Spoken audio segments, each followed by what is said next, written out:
Welcome to RRN Speedy Nights, live here from the RRN Studios here in Atlanta, Georgia. And we are getting set to preview and also review here a lot of the recent upcomings here and postcomings of the RRN affected area. I am Jay, and I am joined alongside tonight in the booth here, besides Jonathan and Stanley. And it's certainly good to be back in a prime Speedy Nights setting and just be able to do the Speedy Nights show in the circumstances that we have in front of us now. We have a season that just finished up in PRL, and when we look at the racing calendar as a whole, Jay, we have the Mike Motors 500 coming up, other events happening at Mike Motors. We just had the All-Star Thunder events get underway. They're in Japan, Twin Ring Motegi, and the racing calendar right now, it's packed over these next couple weeks. And just considering what we had just happened too, it's a good time to be a race fan. No doubt, no doubt. Let's go over here a few things here that we will cover here in tonight's episode. We have a handful of interviews we want to get to throughout the night. But we'll also be talking here about the season ender there at Atlanta 97 there for season 5 of PRL. We'll talk about the Mike Motors 500. Obviously, we'll have some interviews thrown in there. We will talk about the Havoline Outlaws, what they've been doing. We'll preview a little bit of uh, HVR with EvenxFlow. We'll talk D2 with Cody. And then, uh, yeah, I think that'll, with all the other interviews wrapped in there here, that'll kind of get it all set up. But man, oh man, what a show we got ahead of for us here. But first off here, let's recap the season ender at Atlanta here. You heard it here live on our end. What a race. And Stanley, I'll ask for you first here. What are your thoughts here about a week after the race? I just think all the factors that came into that race on the racing product side and the actual broadcast product just was a perfect mix. And otherwise, for certain aspects, a storybook weekend. We haven't really had that kind of aspect to a race like this in a long time, and I'm glad that this is kind of a big comeback for a lot of the old school fans of the series and of RRN in general. So I'm looking forward to capitalizing on that just high point of the season, which of course comes at the very end, and see what we can carry on to the next season. Well, let me give some kind of stats to consider here for us here and all the fans listening for the RRN aspect and looking at that season finale at Atlanta. The most watched overall non-crown jewel race in PRL history for RN broadcasting, the most streamed in that category as well, and it all came together with the broadcast that was put together. We all know we had a lot of fun here in RN showing up at the track. We brought extra personnel, extra talent that we all heard from throughout the broadcast, and it ties into how big the event was, made to be, and it all lived up to the hype.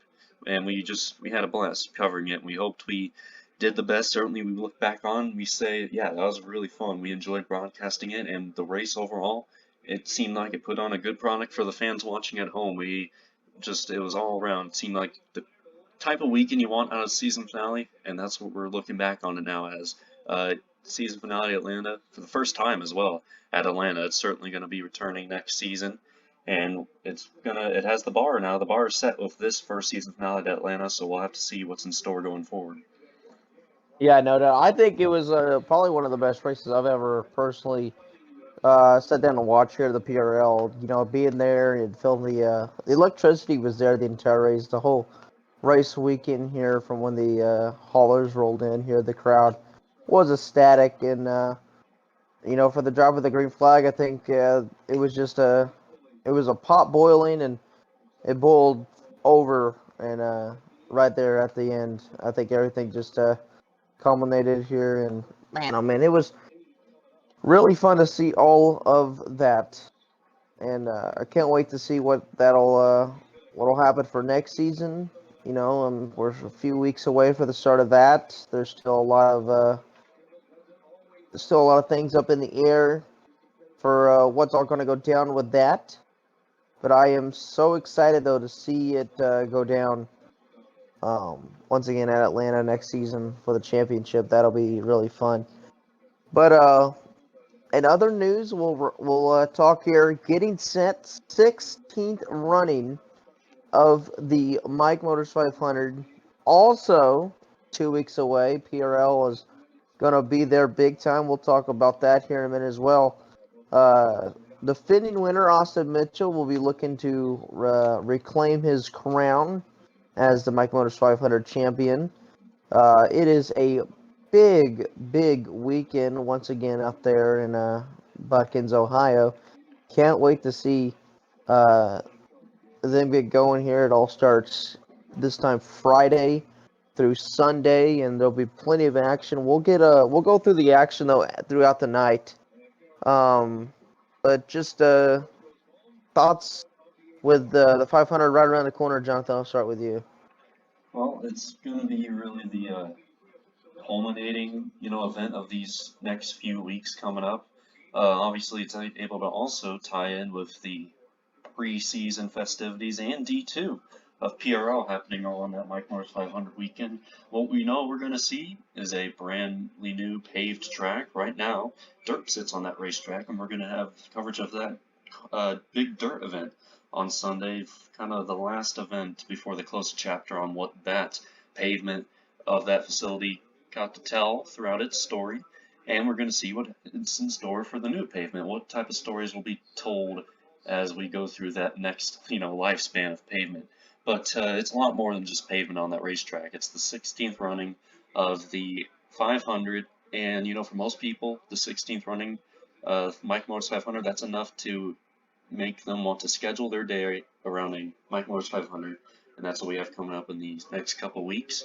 I look at the storylines going in, and I look at the last three winners of the 500, all former FRG champions of their own respects that have been around in FRG for a while, and ever since the 13th 500 that started the Mike Motors 500 kind of being its own entity, its own operating race ever since FRG shut down. That's the trends we've been seeing with the winners. So here's what I'm going to offer to you guys.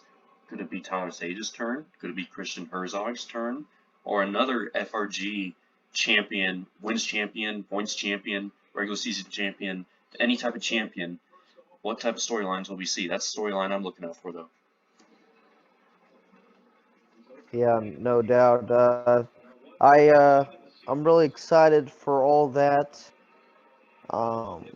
We talked about the season ender there at Atlanta. The guy who finished second in that championship. He's on us live, joining us live now on call here, and that is the driver of the number 42 for Cody Racing. That's Ethan Santamaria. Ethan, thank you for joining us here on Speedy Nights tonight. Thank you for having me. So, first off, congratulations on a massive season. The award ceremony last night, I think you took everything but the cake. I think you won a lot out there. So, just first thoughts though on that season in general. I mean, I've said it before. I especially said it a few times at the awards ceremony. But at the start of the season, I was not having high hopes. I mean, season 4 was such an up and down season. We didn't make it to the round of 8, but we didn't make it much farther past that. And the races there just quite really weren't our thing. And then season 5, it starts by missed the Daytona due to a wreck in the duels, and we don't qualify to Daytona Road Course. Don't qualify to Phoenix. Auto Club, we finished 5th, and we don't qualify the race after that. So it was constantly a battle. But then you said it yourself, Jay, after the All-Star race. You're doing my interview, and you said, "Do you think this win, when I took that, would give me some extra fuel?" I guess, and I mean, after that, it just skyrocketed. We got that win in Chicago, locked us into the playoffs, and then we were just consistently getting finishes. Our worst finish, I believe, was 9th throughout the entire season. So it definitely looked like it was starting off pretty rough, but then towards the end, I mean, it definitely one of my best statistical seasons in my career. Yeah, you talk about it there from the. I mean, it was really kind of the All-Star race, but I feel like it was kind of Eldora where it switched. Second in Eldora, third in Michigan, fourth in North Wilkesboro. You go to Charlotte, you finish second there. That's after the All-Star win. You go to Chicago, get the win there. Indy, you finish fifth, and like you said, ninth at Nazareth. But I mean, what a job by you. Just kind of like you said, fighting that adversity from the beginning of the season, where you had 4 D&Qs in the first 5 races. You had a fifth place there, like you said at Honor Club, but 4 D&Qs in the first 5 races. Harrison, you finished ninth, and then obviously, like I just said, Eldora's when it started. But was there anything that maybe your team did different? After Sonoma, D&Qing, was there anything that you guys went back to the shop and said, okay, this we got to go with a different plan, or what was it? Was there anything like that? Uh, I really think honestly it was mostly how I thought of things. I kind of realized after that it was. I think it also came down to really tracks as well, but um, I think after Sonoma, I think I was just kind of tired of not getting that ability to get in a car and be like confident and enjoy myself out there. So I think I kind of stepped that up, and I think I definitely showed for it. I mean, dirt never been my type of thing, but in these cars, I mean, it's some of the funnest racing I can do. I mean, Eldora, though we had our ups and downs throughout that race, we did have to use a tire pass during that one, but to bring that car to second, I mean, I think if we had a few more laps, we could have got the leader as well. But I mean, we got pole there as well. It was my first PRL pole, so I mean, I didn't expect those things out of dirt. And then I mean, like you said, the All Star race at Emerson Valley. I mean, when I first showed up there to do the 410 sprints and all those other things, I wasn't really too fond of the track. But then I got in a PRL car there, and it was great. So really, I think it was just my mentality going into every race. It's like, all right, I was comfortable here. I'm comfortable here. Especially like that. It was like the round one of the playoffs. I mean, I know that switched around for this upcoming season, but round one of the playoffs, round of 12, always 3 great tracks. I mean, that I've done great at. Bristol, I almost got my first win at in my career a few seasons ago in FRG, and then Talladega. I think everyone kind of knows about that. The first win happening, then following it up the season after, and then Milwaukee, always been a track I was happy with. So I think it really kind of was a mix of both, kind of how I thought about things, and then how well I knew a track. Ethan, I want to look back to, we all saw the amount of trophies you had at the award ceremony, so much so that you couldn't take it all back with you in one night. And you look at all the awards you won, and it all kind of ties in, especially you took on the fan favorite award. It all ties into that. You really gaining a huge following over the season. You gained so much followers on social media throughout the season, especially. It really kicked up through the second half of the season. That's when you really start to break out. And it's really, I think you might agree, it's a season unlike any you've had in row racing. It was missing everything but the championship that you were so close to. And a lot of people obviously wanted to see you win that. They were all on your side. They're all throughout the ride. How does that make you feel as a driver, just watching? You wake up every day, you look at how many followers you have on Instagram per se. It went up so much this season, and the rewards reflected that. How does that make you feel? I mean, it makes you feel great because I mean, I've known a lot of people here, other drivers, fans, for 7 years, I think, at this point. Especially the organization I race for now, Cody Racing. That's the whole reason why I'm here.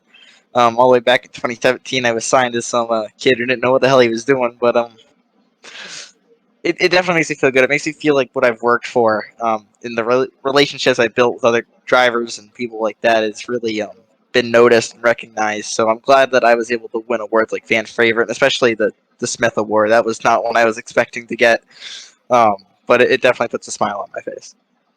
And I want to ask you, what does this mean now going into next season of PRL? You've now established with this previous season that you are as big as a championship threat as anyone else out there. You have what it takes to compete. And you made that very clear this season, but now you're going to go into the next season with all of that now under your belt.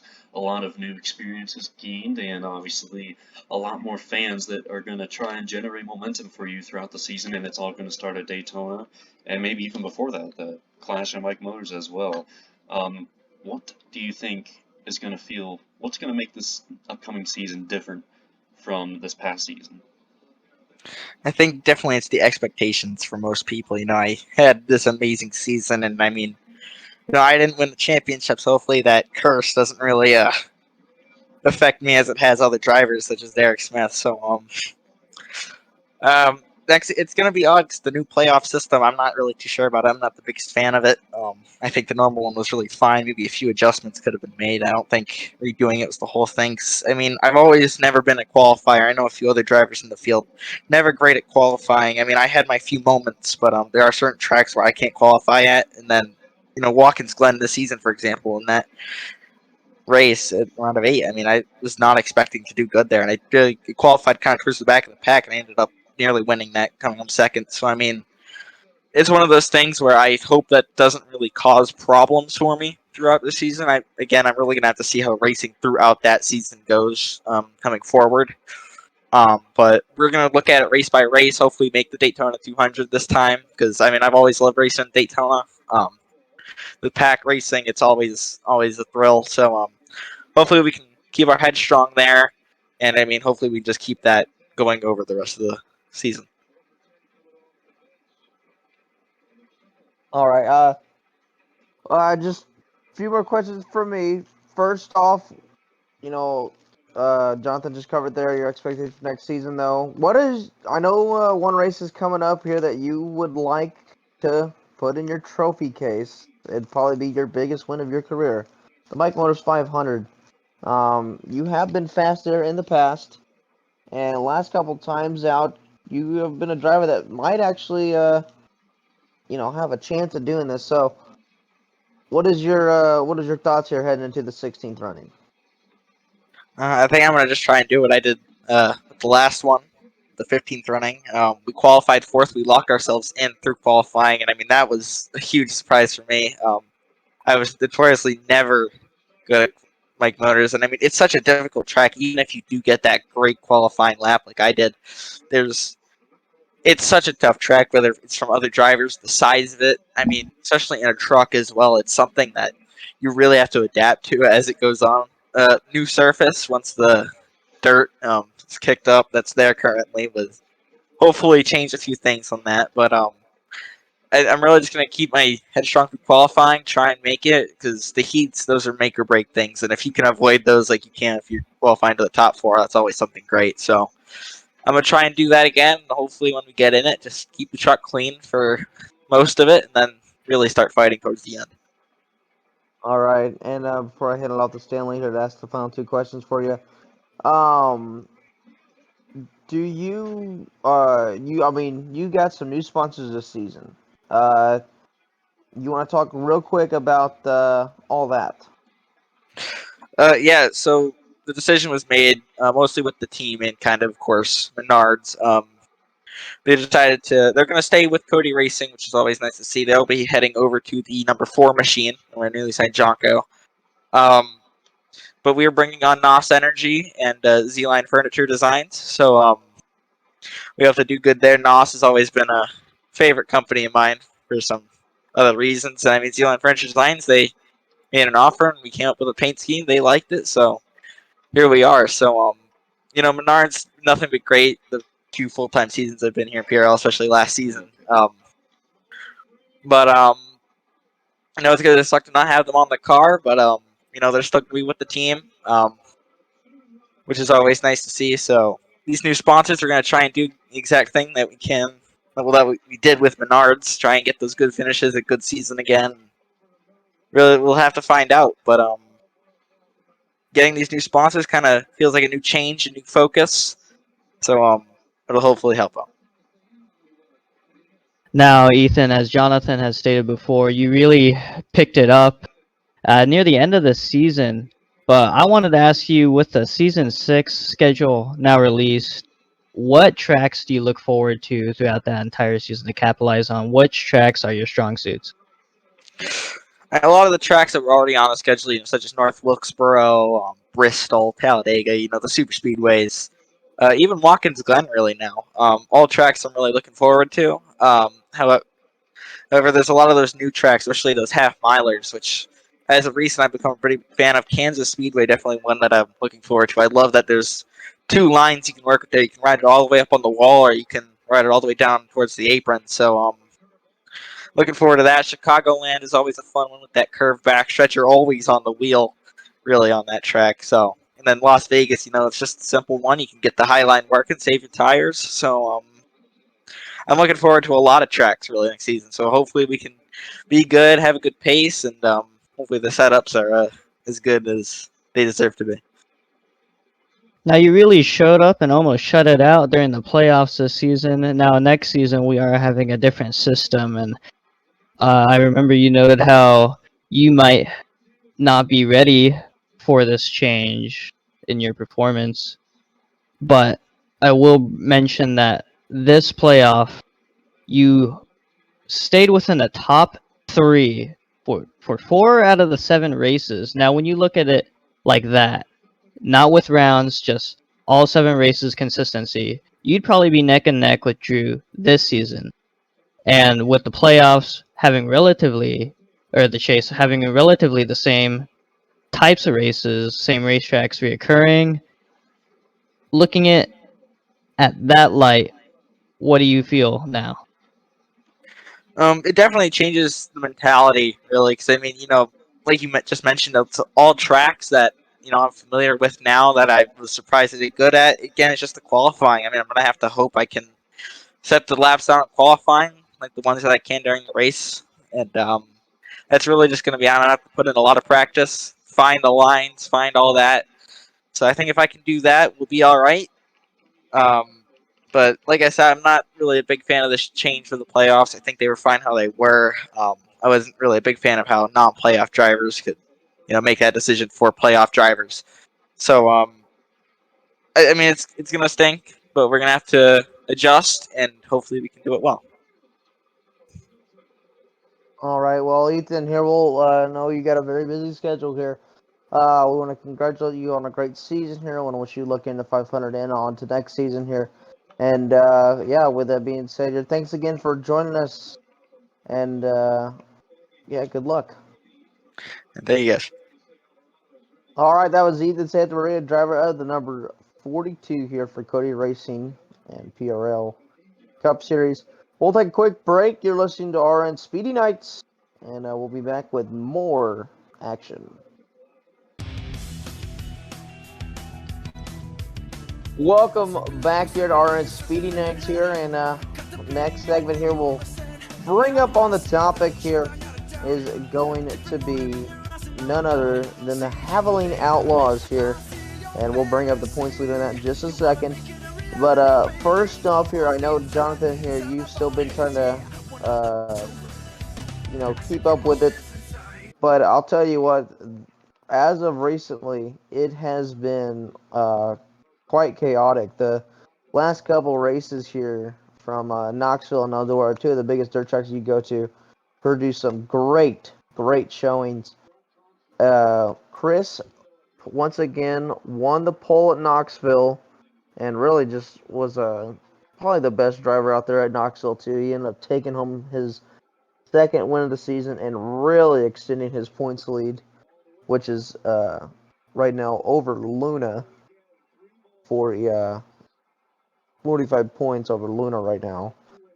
And then Taku Alter got the pole at Eldora, and then Luna got the Heat 2 and also the race win for her first win of the season. But man, oh man, tell you what, the next couple races here, they've got Wolverine, Mike Motors, the dirt track, Cedar Lake, Glacier, and Vegas. That'll wrap up the season.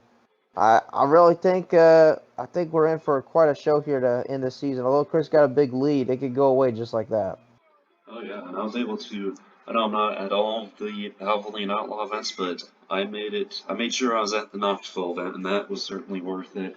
Very big showing. A lot of competitors entered into that one, and I even got to try my hand out at commentating a heat. I very much enjoyed that, and I very much enjoyed being able to sit back and watch the race. It was a very crazy race, a very exciting race. I think, for a race from a race fan perspective.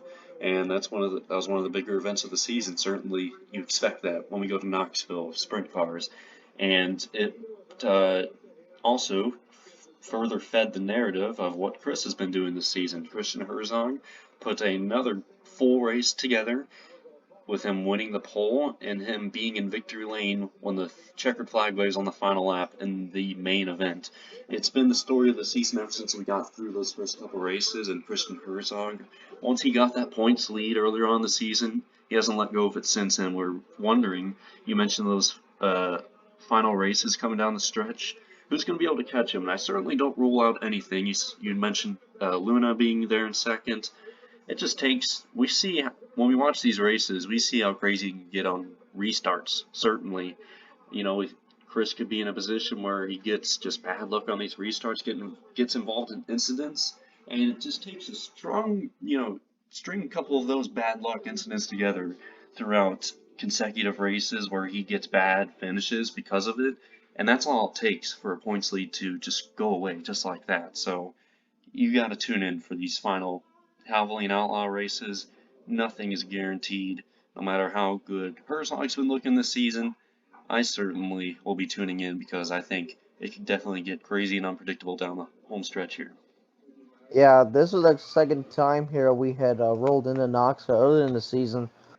Chris won the pole there as well, but it was Vogies took the win here. But that race was kind of I'd say a lot more chaotic than the one that we had there the other day. When we rolled into Eldora, a lot of big expectations there. A lot of people were really didn't know what to expect, and I think the racing proved its worth. That is really good here. But since we're talking about it, might as well call him up here, and let's talk here to the Havoline Outlaws point leader, as well as the HVR point leader, and that is Christian Herzog. Christian, thanks for joining us tonight. Thank you for having me. Uh, First off, congratulations on your regular season champ there in HVR. You have been tearing up that series. It's been unbelievable. But right now, big point lead in the Havoline Outlaws. We'll focus on that. You got a couple big races coming up here, Wolverine and the Mike Motors Dirt Track. But so far, what have you thought of your season? I think my season's been incredible. The number 41 Monster Energy Rehab team has just been phenomenal in bringing me a fast race car, and I'm just surprised that I kind of just fit right into the shoe here. This kind of all started when I did a couple test runs for my buddy Cody out in Emerson Valley, and he said, "Hey, you got to try these 410s out. It's really something else."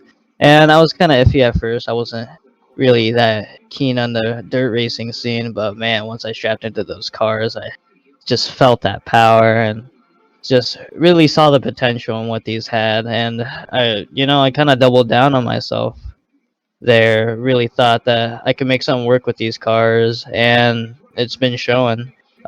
Could do a couple more wins here and there, but just like that,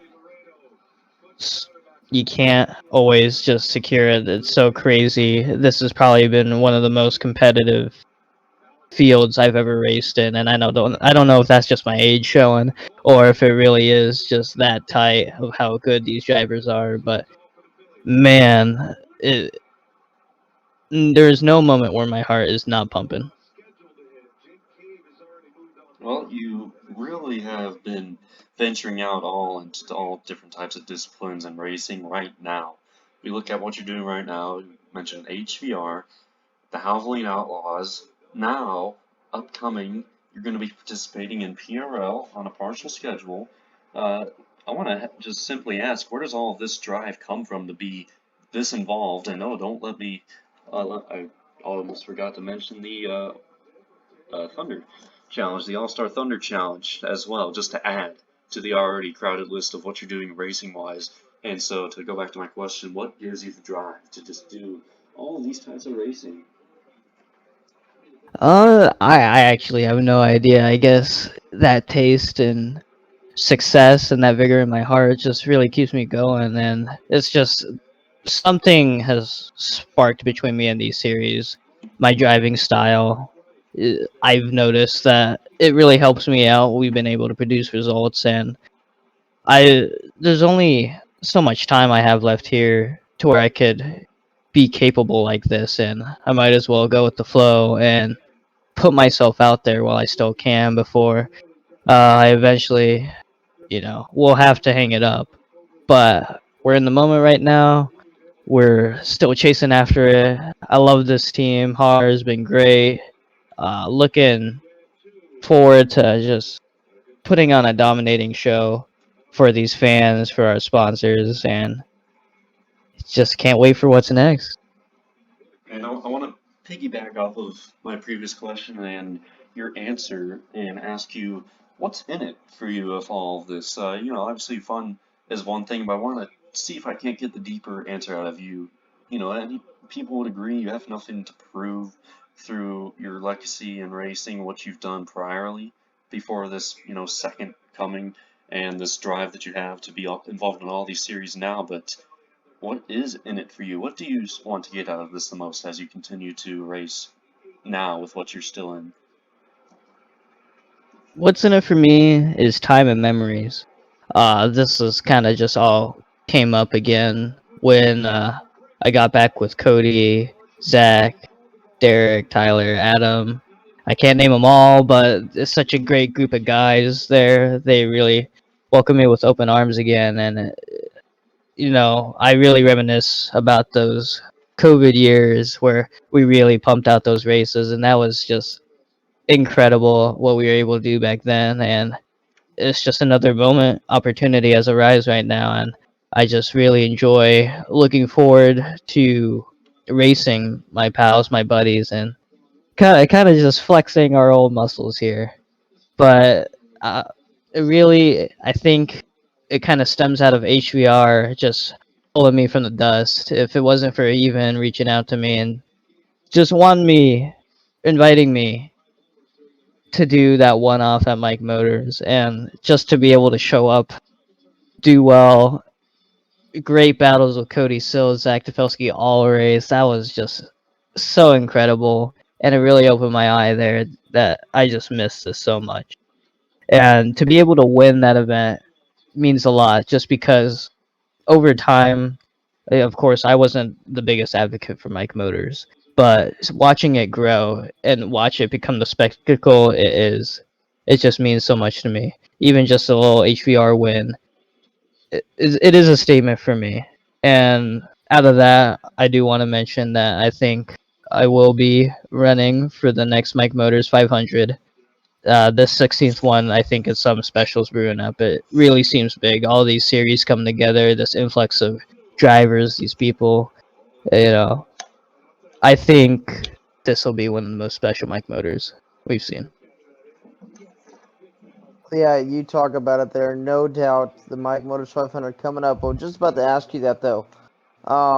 What is your, obviously you've not participated in a lot 500s in the past. And it used to be a track that you were not the biggest fan of. However, over time, you have come to love the track and understand why everyone loves the track and why it is such a crown jewel here of the road racing community right now. Um, just talk about your thoughts on everything and what you expect from this 500. In all honesty, I don't know what to expect. Uh, it's just so much that goes into a weekend like this that I don't think I've ever needed to prepare for. So it's definitely got to be a lot of prep time, a lot of diving down in the files, just really trying to figure things out.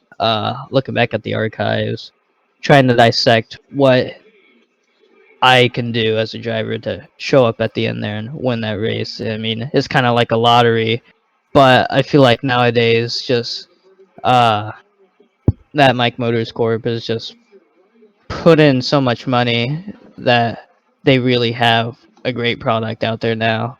Working with FRG, PRL, it's actual racing now. It's a little more controllable. You have somewhat of a fate that you can decide for yourself there, and that's what I'm really intrigued about. All right. Well, Chris, I know you got a busy schedule ahead of you here these next couple weeks here. You've got a few championships trying to wrap up there in HPR and the Havoline Outlaws. So we want to thank you for taking time out of your day here to join us, and we'll let you go. Thanks again. Appreciate it. Thank you very much. Christian Herzog here. He is a guy here everyone knows all too well here. And speaking of a guy that knows him all too well, also here joining us now on the phone line here is his team owner here in PRL. And he's just wrapped up here the first Thunder event. And that is Adam Reed. Adam, thanks for joining us tonight here on Speedy Nights. Yeah, thank you for having me here, Jay. It's an experience. I think I've only been on a few times, so it's good to finally be on again. No doubt here, just wrapped up your first Thunder event. We'll get into that in just a minute, though. But for you, it was a pretty good season. You had a few poles out there. You were able to also get that win at Charlotte. That was a big win for you and very emotional. We know how you're a driver that does not hold his emotions back when they get to him, whether they're good or bad. But nevertheless, how would you summarize your season in season 5? I think honestly, it was one of my best yet, and I don't say that lightly. I've had a couple good ones. I can think back to season 4 in Rux. I can think to the second season in D2 of RCRA. I can think of those as good seasons, but quite honestly, I think this last season was maybe my best. And a part of me wonders, am I a fool for heading towards retirement? But I know I don't want it as bad as I used to want it, but I still want it bad. I know I did. We saw that near the end of the season. But I've made my peace with it if that's not to come, but that's for later. This season though, I mean, we finally got that win. 1 year, 1 month, 1 day. That was broken a little bit before that, so spoiled this party a little. But getting the win not once but twice at Charlotte and back to back, really, both in HVR and here in PRL. Getting those 4 compies, even though I hate compies. I was the compy champion, if I remember correctly. Then I had that pole, and then I had that tie pole in, I think it was Bristol. And with the schedule the way it was, I felt like it was a real good chance for me to win championship. But we got season 6, so I'm looking forward to that. Yeah, Adam, season. Oh, I'm sorry. sorry, Jay. You can go ahead. You're good. Season 6. Obviously, you got a lot of drivers here coming up there with you here. Drivers like Axel. We just talked to one of them part time. That was Chris. You've got Downshift, who I think is a sleeper pick when you look at a possible championship contender there. So he could be good. So what is your expectation as a team owner standpoint in season 6? Well, it's not the first time. We've been doing this dance since 2020, on and off. Even a little bit before then, back at Steel and Steel, I hired a few drivers like Lucky or Master Martin, or Effie. But it's the first time going solo ever. I've never done it solo, and I think I've assembled just a really, really strong team. At first it was just Shiggy, and I thought, all right, well, we'll have a pretty good team. And then it was Shiggy and Diamond, and I thought, well, damn, we're gonna have a pretty strong team. We'll be all right. And I got Chris involved, and I managed to get Axel in the team. I found Blake from HVR, who's an amazing driver, absolutely amazing driver. Managed to get third out in All Star Thunder earlier today in Japan, but then somehow we got and not to forget Axel either, who I think we can seriously develop into being a great driver. That's always what I've been about with my teams. I want that one guy I can work with and work with and work with, and suddenly he's he's actually pretty dang good. He's got a good reputation about him. He's a good driver. I want to do that one more time, at least.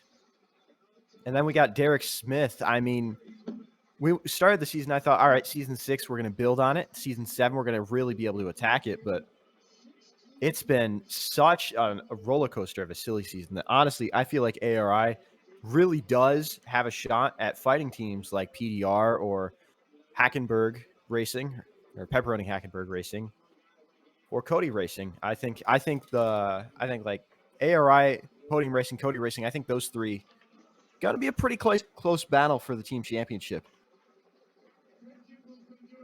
Alrighty, Adam. I was gonna ask you before I forgot. Jay had another question. I was gonna ask you, Adam, that we go into this next season of PRL, and for you, at least now, it's planning on being your final season full time, and we know that's always subject to change. It was actually that wasn't the plan initially. You thought that this might have been your final season, this season 5, but quickly those plans changed, and you're gonna come back for season 6, put a full time effort together, and that provisionally, like I said, now that the plan is that's going to be the last full-time season, and we know we're going to still see you around going forward, even when your full-time career is up in PRL. But my question to you, Adam, is what's going to make this final full-time season storybook in your eyes?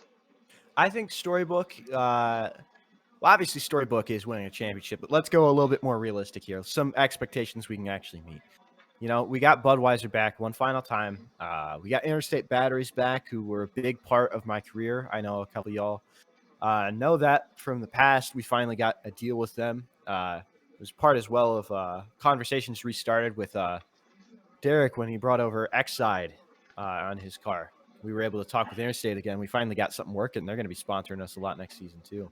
So I think already foundation's right there. Fantastic. There's a couple other surprises I have cooking up, but in terms of actually racing the season, it's a lot of the same, a lot of different from last season. I really want to show out at tracks that have always meant something to me, you know, like Chicago or Bristol, especially Atlanta, Charlotte, trying to win Daytona. I still have yet to win Daytona, but I've won a lot of shootouts. I've won a lot of duels. I just can't win the 500. I haven't won a actual race, or the 200, sorry. I haven't won a 200 at Daytona. There's a lot of things I still want to win, and trust me, I'm not going gently into that good night. So Storybook ending is get as far as we can into that championship. Finally make a Final Four if we can, but nothing else as long as we do good at those tracks that mean a lot, and we show up good, and we make a good impression, get one more win. I think I got a few more left in me. I'd be more than happy. And you mentioned things that you're cooking up, maybe some surprises in the future. Well, one thing we know that you've cooked up that's no longer a surprise because it kicked off tonight, it's the All-Star Thunder Challenge. And everything that you have going on there with Ethan, Luna, and all the other people that made that happen, we just got done with the first race, and we got to see it here on RRN. And first of all, I mean, we know it's not easy to make time after the season opener, but you're here talking to us, so we appreciate that. And I want to ask you, what if you could, you know, we're on the radio, describe to the fans everything you want to about what the All-Star Thunder is and what it's all about. All right, so All-Star Thunder, I don't know about you guys, but when I'm on the road traveling to the next race, I got a lot of time. I'm not the guy who drives the bus. I'm not licensed to do that. That's another guy. So I got a lot of time to sit back, reflect on how I race. But, you know, I've been here a long time. I'm retiring. I got time to not do that stuff as much anymore. So I was playing the old EA NASCAR games. I think it was NASCAR 07. They got something called the Dodge Challenge, but I always remembered it as the Lightning Challenge. And I got to thinking, you know what? My favorite Lightning Challenge was whenever you'd have to take control of a car, there'd be a wreck in front of you. You got to avoid it. And that led me to the idea of, well, what if I do a race at the Mike Motordrome? What if I go ask the people who run that? What if I go ask them, hey, can I take a bunch of PRL cars? Can I go run them at the Motordrome, do a demo derby?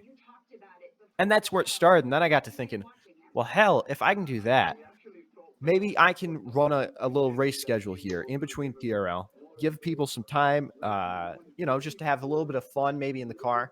Drivers get to be a little loose coming into the season. They're already warmed up. And just have a little fun with it. It's not as intense as a PRL season, but it still has that same feel to it. Everything's still the same as it was. It's what can you do?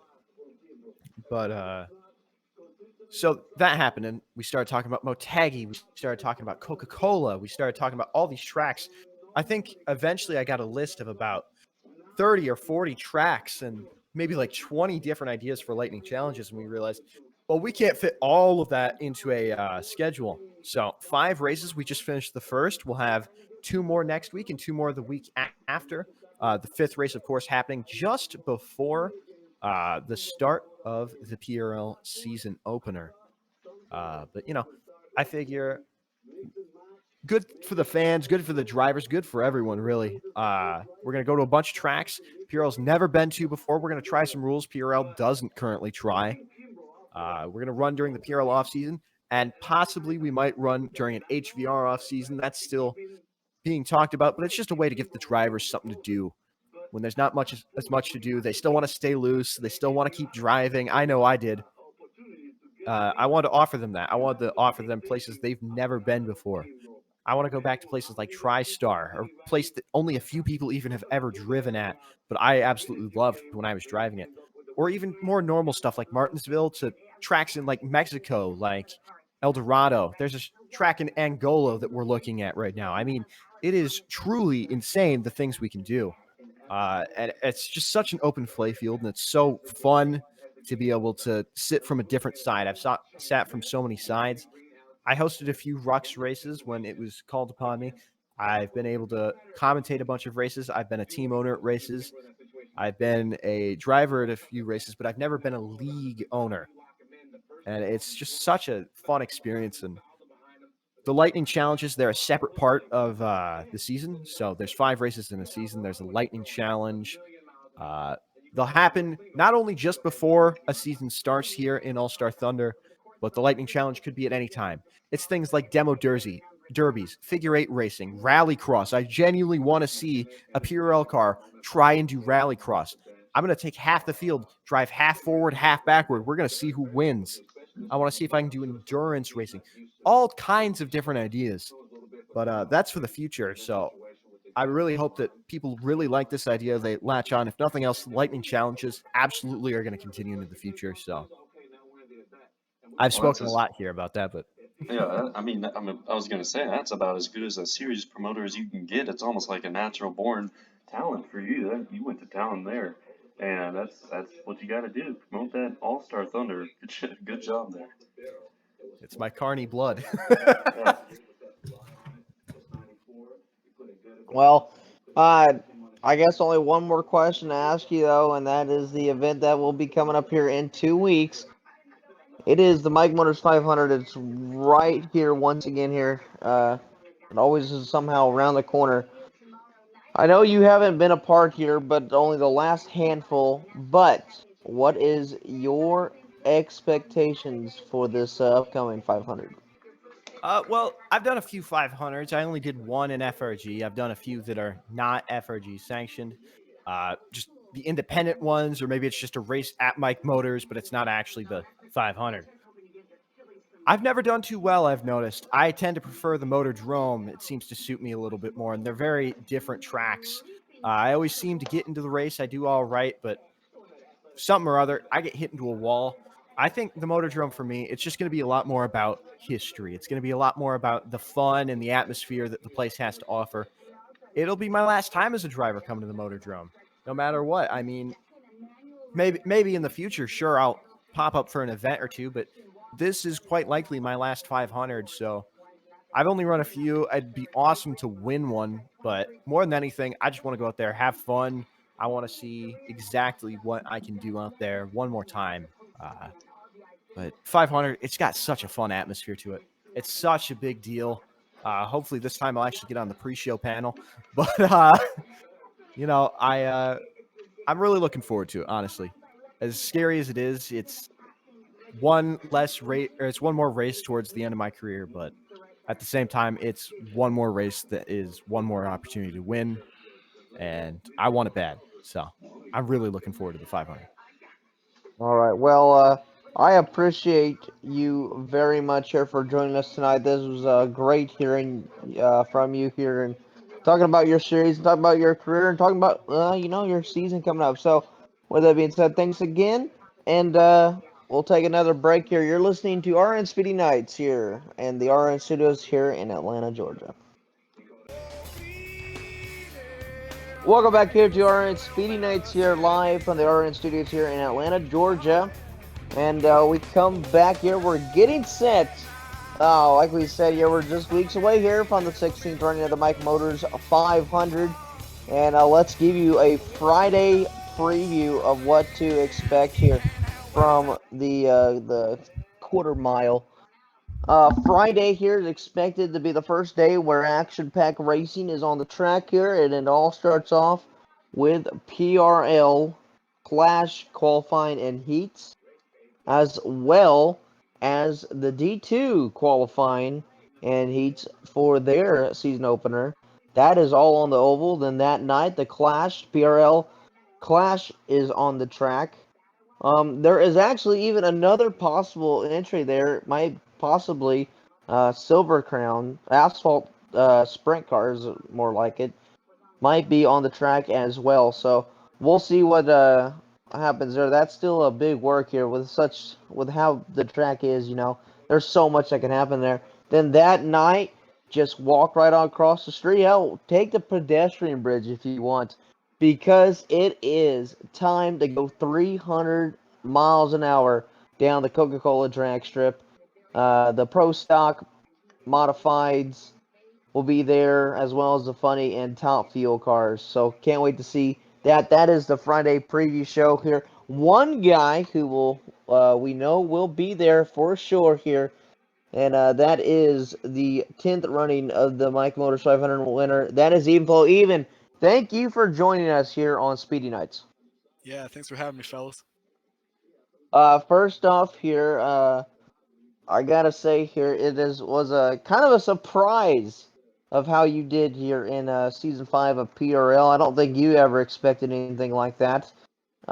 You were kind of just there in a way at times.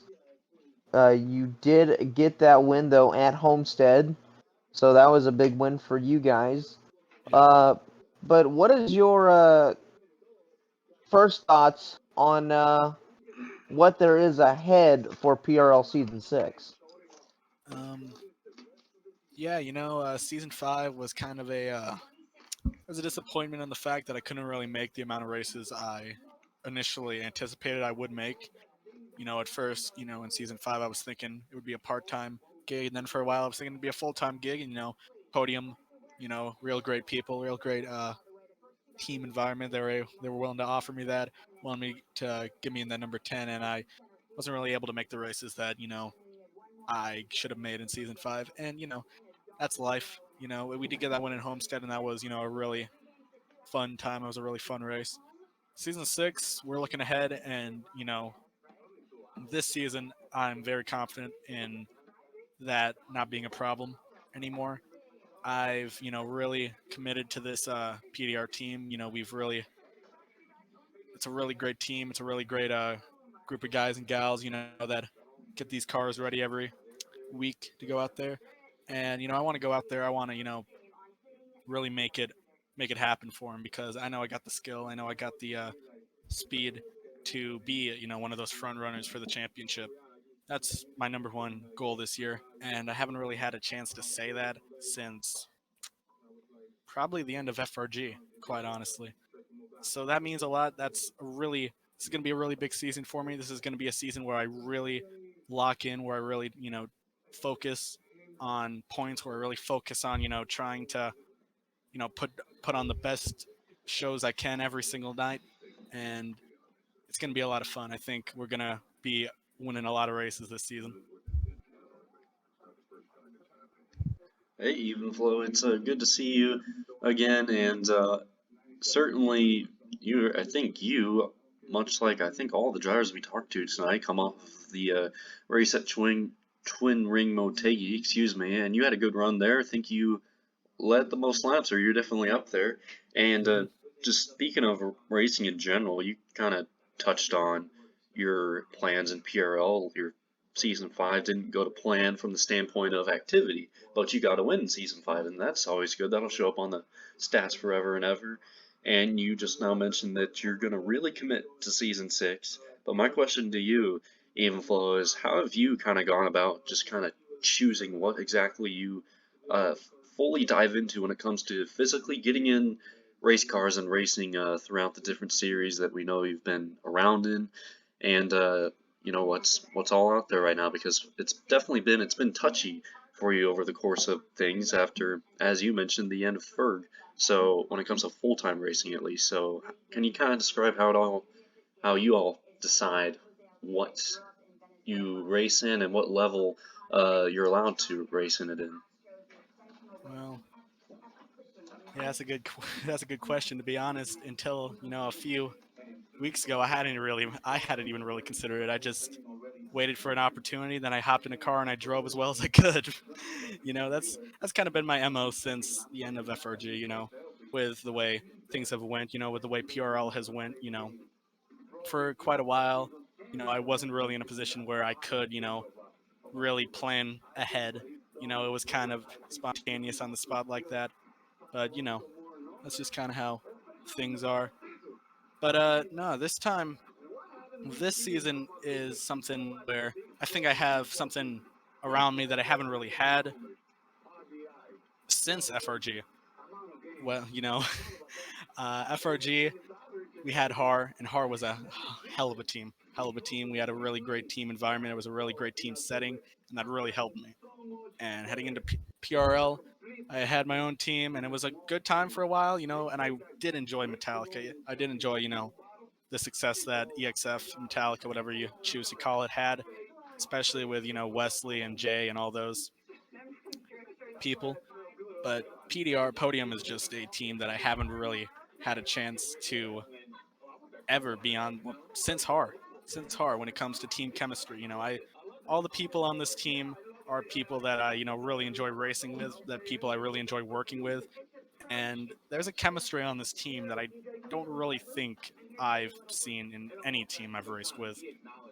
Obviously, I've driven with people like Luna and Adam for years at this point. Roy joining the team. Roy's been, my close friend now for years, before I was even in racing. So get him on the team is huge. Rag, I've been around for years. And Spooky, probably the only guy who I haven't really had a lot of experience with.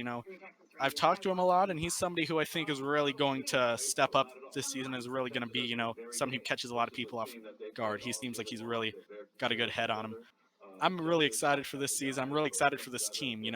I'm somebody who I think some people get the wrong impression of, that I can be a kind of a selfish driver, and I can in certain times, especially in Metallica. I really didn't have, I wasn't really around people that, I was comfortable working with. But this season, it's not just about me. It's about, helping Luna. It's about helping Adam. It's about helping Roy. It's about helping everybody on this team. I want this team to do as good as they can. If I'm not winning, and I do want to win, trust me, don't get me wrong, if I can push somebody else on this team to a win, I'm going to do that. And I don't think I've ever had a team that I've really wanted to say that for, because I just never had that around me since Har. Har was a team that I was like that with, with Ash and Zach and all those good guys. So I'm really excited for that. I think that helps my, racing, as well as it, benefits everybody else on the team. We're going to be a hell of a team. I think this season 6 PDR team, you're looking at a super team. You're looking at a team on there with the best SSRE teams in terms of what we're going to do. It's going to be exciting if you're a PDR fan, and probably won't be as exciting if you're rooting for another team. For sure, and we're definitely looking forward to seeing how that all pans out.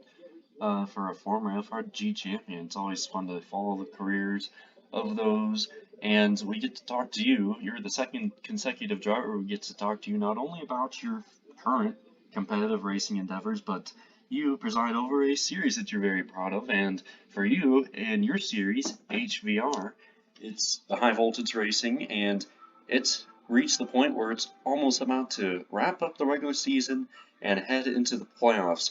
Of course, HVR is unique in its very own way. You get to, I'm going to let you talk to us about kind of how the season's gone, and talk to us about the playoffs upcoming and what fans might not know about how HBR is different from other series that RRN covers.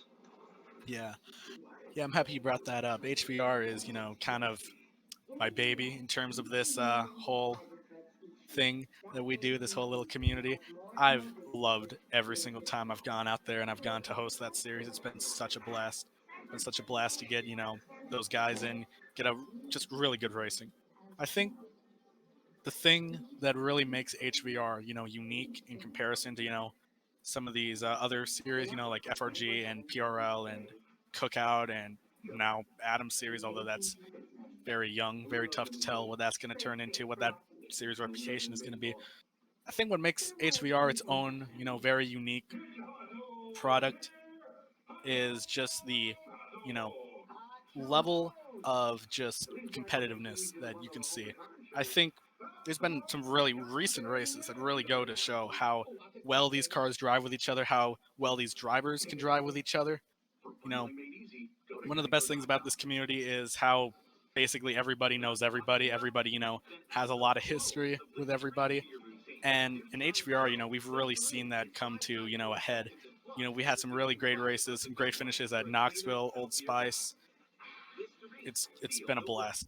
Coca-Cola is going to be a hell of a race to watch at that big old super speedway. The playoffs, I'm not sure what to expect yet because this is the first time we've been in the playoffs. We've had a chase system. I'm very excited for what we have planned, though. I think we have a really good schedule set up that is fair to all the drivers, that includes a different.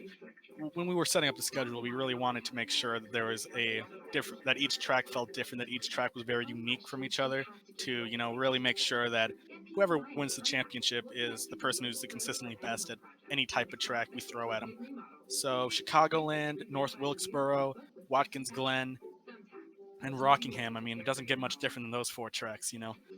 So we're really excited for that. We're really excited for what that's going to be. And man, I just love hosting it. I love setting up events. I love getting everything going. I love getting the cars out there and making stuff happen. Man, it's great. It really gets the creative juices flowing for me.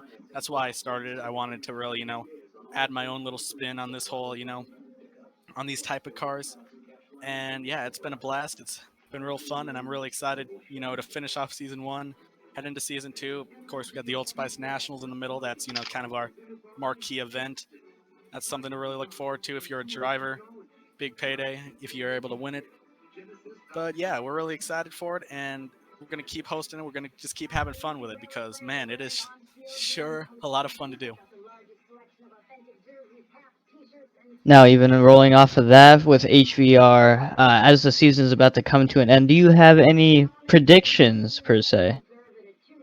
Ah man, I don't want to seem like I'm playing favorites here, but if I had to predict, and I want to keep it vague because anything can happen, especially when we're dealing with such a short chase like four races. Anything can happen, but I think six cars going at it for the championship. I think you're gonna see guys really. You might think it's gonna be more aggressive, more you're gonna see a lot more dirty racing than usual. You might think that. I don't think that's the case. I think the guys who are lined up right now to be in the top six to go for the championship are all very respectful drivers.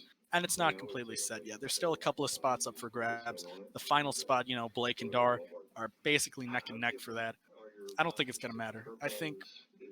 The I think it's going to be really clean. I think it's going to be really clean, fun, good racing, pure racing, and that's what we really want out of this chase. And I think whoever wins it, there's not going to be much controversy on if they deserve it or not. I know here in PRL with the way it ended at Atlanta, there was some talk, and I don't think that's going to be the case in HBR. I think when it's all said and done, everybody's going to look back at season one of HBR, and they're going to say, yeah, that's how it should have went. Now, switching gears and back onto the PRL side of things, with that win at Homestead, obviously, you kind of just shook up the field, being the one playoff or non-playoff driver that kind of just stole it away, stole the show, really.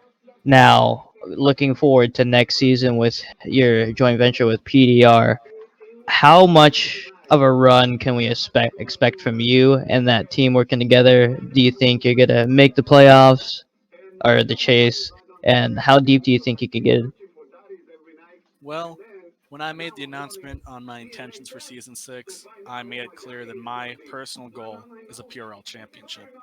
And I'm somebody who, sometimes if you were to hear me, talk about it, I can come off as kind of cocky. I don't mean to come off as cocky, but I'm definitely a confident person, and I think I've earned the right to be confident in after the years I've had and the championships I've had and the wins I've had, in these in Cookout and FRG and so on.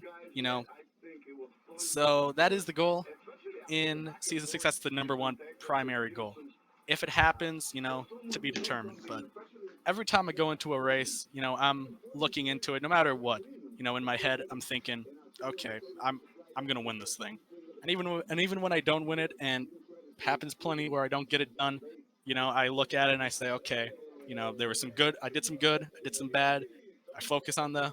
I focus on maintaining what I'm doing good. I work on the bad, and I go into the next race a little bit better. And I think that's going to be the. I think that's going to be the name of the game for this 26 team. Every single week, you see this team come out, you're going to see him do a little bit better. You're going to see him drive a little bit harder. You're going to see us work a little bit more, get a little bit further, and we're just going to keep on building off past success and then present success, and that's going to lead to future success. We got the foundation set up with a great team here at Podium Racing, some great teammates, and season 6, man, we're not looking to just build a little cabin. We're looking to build a mansion on top of that foundation. So we're really excited here at this 26 team here at PDR. It's going to be a hell of a season, and yeah, I'm looking for a championship. There's no way to try to turn that around. That is the number one goal. All right. Well, even one more question for me. This kind of be the question I've been kind of ending with, but what is your expectations for the 16th running of the Mike Motors 500 weekend? Oh man, Mike Motors. I love Mike Motors. I think I've been one of the staunchest defenders of Mike Motors as one of the best tracks in this, you know, group of leagues that we run. And it's probably something that's considered kind of an unpopular opinion for some people, but I love Mike Motors. It's great. The racing is great. It's tight. It's close. And people like to claim that it's not a track that requires skill, but the good drivers have won there a lot, and the bad drivers haven't won there very much. And I think that there's a reason for that. It's not very apparent when you first see it, but Mike Motors requires a lot of technical skill to run really well.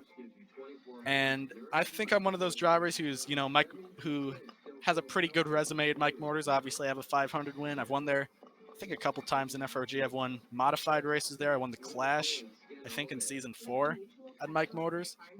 I love Mike Motors. It's a great track. It's a great facility. The fans are great. Everything about it. It's just a great place. Heading into the weekend, it's going to be a lot of fun. We intend on running as many events as possible. Obviously, we're going to run everything on the oval. The drag strip, I'm not 100% sure on yet, but if the opportunity presents itself, I'm going to take it. But it's going to be fun. It's going to be something where, again, I'm going into it. I think I can. I'm very confident I can win it, and it's going to be a lot of fun. If I can get another Mike Motors 500 win, that's just kind of the icing on the cake. Season 10, that Mike Motors 500 is one of my favorite wins I've ever had in my career. And if I get another one, that puts me up with some really, really big names in terms of some of the best drivers in Mike Motors. I want to kind of prove that I'm up there with the Ashes and the Marcus and those guys who have had multiple wins at that track in the big one, because you can get as many wins as you want in those modifieds and those and PRL and even the little FRG races we had there that weren't the 500. Those are nice. They're good. They look good on a resume, but man, nothing beats winning the 500. That was a great day when I won it my first time, and I think it's going to be a great day if I can win it a second time. That's where we're going to go in there, and that's what we're going to try to do. Well, even that's what the Mike Motors 500 is all about here. It is about the passion that the drivers come in each night with, or each time with, coming to that track. And you are one of those drivers here that kind of takes it all in every time he comes out there. Great with the fans and just loves the facility itself.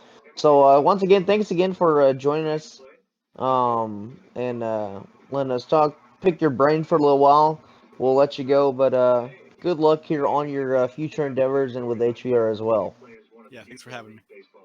That was EvenxFlow, and with that, here we'll take another break, and you're listening to RRN Speedy Nights. Welcome back to RRN Speedy Nights. We've made it to really about the midway point of the show, our very packed 2-hour plus special show here on this edition of RRN Speedy Nights. We just talked with EvenxFlow, and now we welcome in a guy that's sure to be excited and very enthusiastic towards what's coming up on the racing calendar, and as well as what has happened for him recently in PRL. And just going down the list here, he is the owner of Cody Racing, the owner of the Mike Motors Corporation, which of course oversees Mike Motors Speedway, and he is participating in the High Voltage Racing Series, the All-Star Thunder Challenge, as well as just having a continued influence on the group of leagues, as some might say. It all goes to the name of Cody Sill, and Cody Sill, welcome to the show. Hey guys, thanks for having me on here. I absolutely love tuning in here to anything RN, so thanks again, guys.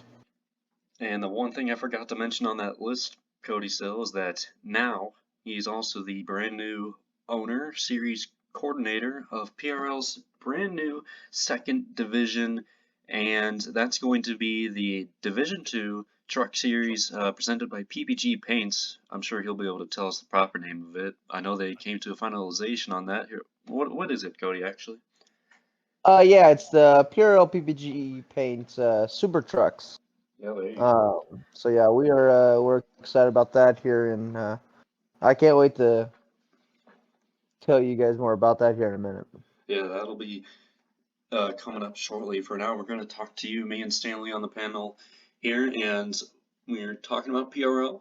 We're like I said, we're going to talk about D2 coming up, but we certainly have to talk about the past season you had, not just for yourself, but for Cody Racing. Certainly for yourself, you had a breakout season unlike any other you've ever had in road racing at all in general, recently speaking, and you raced full-time this past season, in Season 5. You got 2 wins. You made it deep into the playoffs, came short of the Final Four, but it was certainly a season to remember for you and your 37 team. Just sum that up for us. How was that season for you guys? I think it was a dream come true. There's no doubt. It's kind of a tale of two different things for me. There's the driving aspect, and there's a team owner aspect. And I think we hit home runs. I think we had grand slams on both of those. I mean, we had a very struggling opening part of the season for a 37 team. Didn't have that many races where we figured we were going to be really consistent. Had a few DNQs. Daytona kind of hurt us. And then we almost didn't make the Phoenix race, but able to do that. And we were really fast there. We just failed to show up in qualifying. But got fourth there. And then the middle part of the season, we were really quiet. I just wasn't being able to be there and show up to races and be consistent. I feel that really hurt us because we really wanted to this season to be a lot more there, but we weren't. We showed up though at Indy, and I don't know what it was. I want to say it's because I was talking to Ethan so much. It was unbelievable how fast we were. I mean, we were probably I think 2/10 quick, maybe even quicker than that.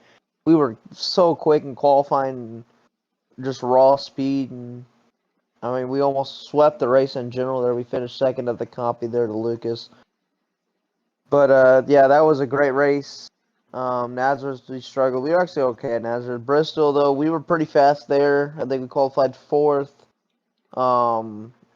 I think we got some combi points there as well. We were just all around just really fast.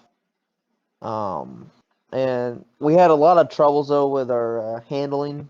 I don't know what it was. We just had bad handling issues, and so that kind of sucked. But yeah, we got away with the win there. Would have loved to make Talladega. Then we came into Milwaukee, and I really think that could have been our third win. of the season. I really do, because we were that good at Milwaukee. We just had a little bit of hiccups, had some running with other drivers.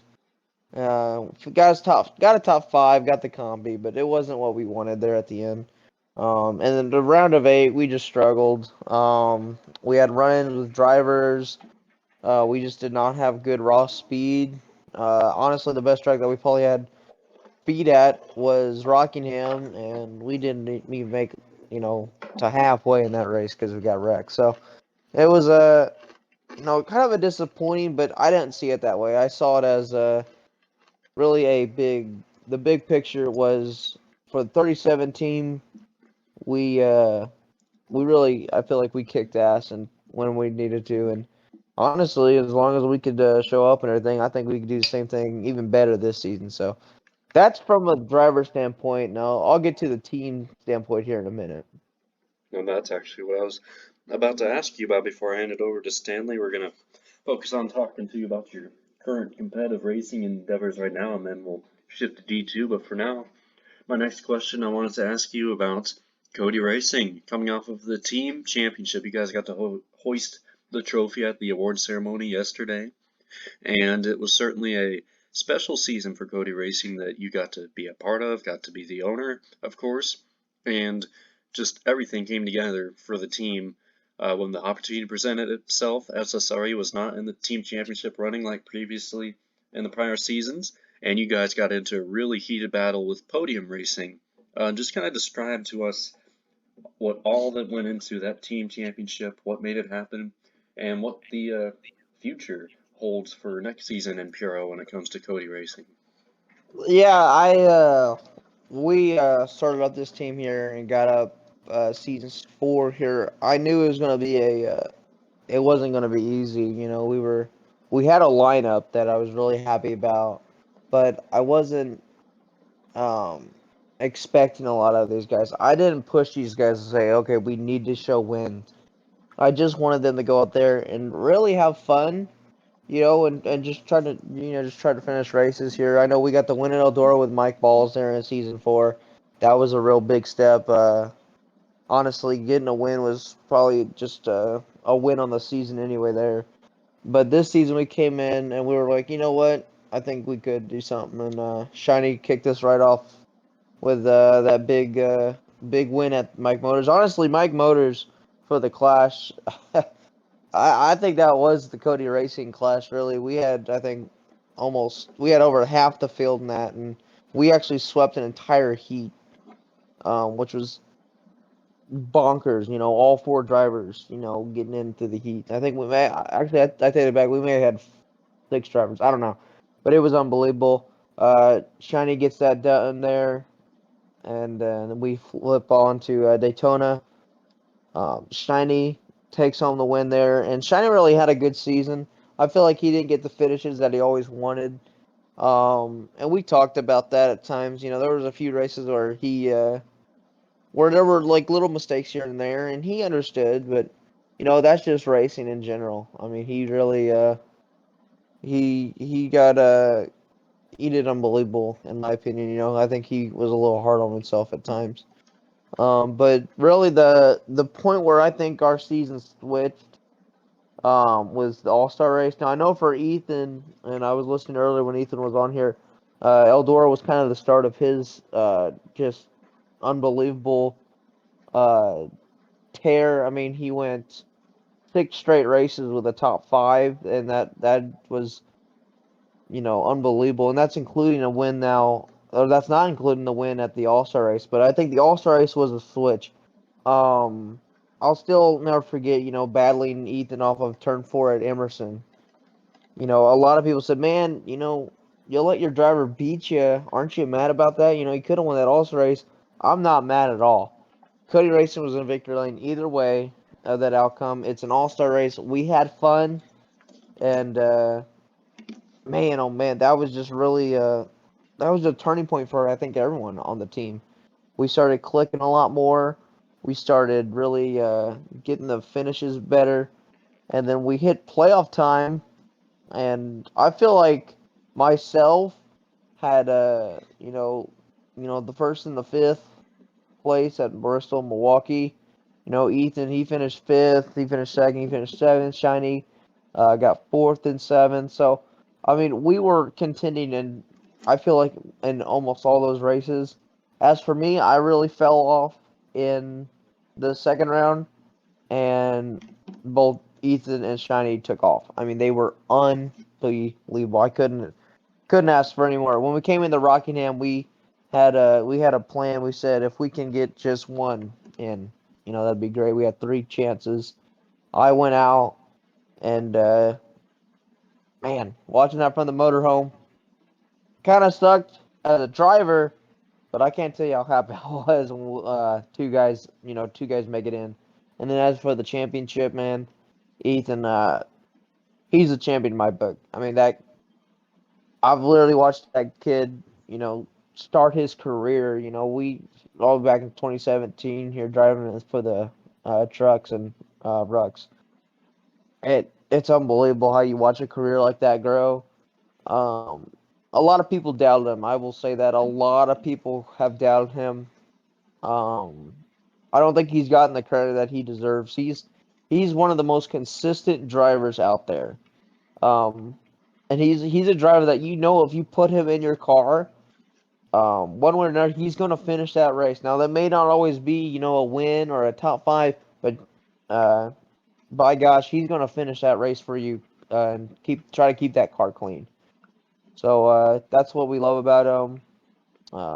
Shiny, he had a great running too. He was probably one of the best cars midway through. He even told me, he's like, man, we didn't roll off fast, but we sure did pick up that speed in mid race. So, yeah. And G-Man also, I can't talk enough about him too. I mean, the dude's quick here. He can't catch the brakes that he needs, and I think that's what's going to change here in season 6. But man, I can't tell you how awesome it was to win the team's championship. I think even if SSRE was in contention, I think we still would have gave them a run for money too. But yeah, great, great, great season for us all there at Cody Racing for season 5. Yeah, you talk about that great season for Cody Racing, ending off on a high note. Now you're looking to take that momentum on to the next season, of course, and what a better way to start off than at a facility that you really invested yourself in. Mike Motors Speedway really is just going to be something else this time around with racing on dirt this weekend, and then the Mike Motors 500 coming up right after that. What do you have to say about that? You know what? This is kind of more for the local drivers. I know the Havoline Outlaws will be there, so we're excited about that. This is more for the local drivers. Um, it's really cool to see though that it's coming around and everything. We're excited to see how everything plays out. But yeah, the dirt event is going to be kind of the last hurrah of the old pavement, the old track, and we're going to lay down the new asphalt and or the new concrete and kick it off once again. It's unbelievable how you watch a track progress. And people are like, well, what don't you mean degress? With it aging? No, no, I don't mean degress at all. I mean progress. I mean, if your track is wearing out like our track is, that means it is hosting a lot of races and it is putting on a lot of great shows. And we couldn't ask anything more from that track. It is unbelievable. I can't tell you, man. Probably every time we go to Mike Motors is the best time of the year. If we're racing at Mike Motors, the world sits right in my book. That's how I feel about it. That's how much I care about that place. It's really is a dream come true to be able to say that I brought that track up back and able to give it out to the world and let everyone else see how it is. Like I felt it always should have got the praise that it is. But yeah, the dirt of it, can't wait to see Havoline Outlaws. It's going to be a tight track for them. Those drivers are going to be really working the wheel. So that'll be fun to watch, see what that is. But yeah, not much else I could say. I'm just excited. and it has been a while since we've kind of had such a big weekend really show up. You've got really total use of the entire facility with Mike Motors 500 weekend, utilizing Dirt Track, some other series showing up, of course. What do you have any comments on that? Oh yeah, I think this year. I mean, I know it's the 16th, and we hyped up the 15th like it was going to be something big. But man, I feel like 16th is going to have even more action. I know we're not having the go kart event or the monster trucks, but I'll tell you what, PRL coming there to clash again, and then the D2 starting their season off. Eh, those are two very big events, I think, in our books. So we're really excited about that. Being part of the D2, like I'll get to in a minute. It was almost a no-brainer, and with the Clash being there still, I think it works out perfectly with the schedule. So really excited about that. We expect a really hopefully another good turnout on drivers. It's going to be a very busy weekend. Drivers are going to get their money's worth on driving, and I think I even said it a while ago when he was on here. He said he's going to try to race as much as he can, and if you know, he said it the best. It's if you don't think it's a skill track, then you've never won there before. You know, it really is a track that practice makes perfect.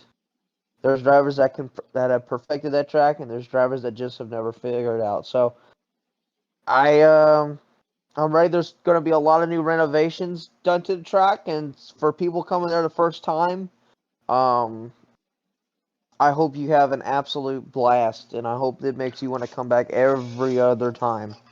I mean, there's not much else I could say about that. You talk about how big you really expect the 16th running to be. Do you think you have any personal storylines heading into that week, and any ones to watch? I think there's two guys that are kind of in my mind right now. Ed EvenxFlow, I think he's kind of starting to get back in that rhythm, and if he brings the confidence that he had in his interview, I think everyone's in trouble. He is a guy that is really good there. He knows that place like the back of his hand. It seems like he could run any car there and just run really well.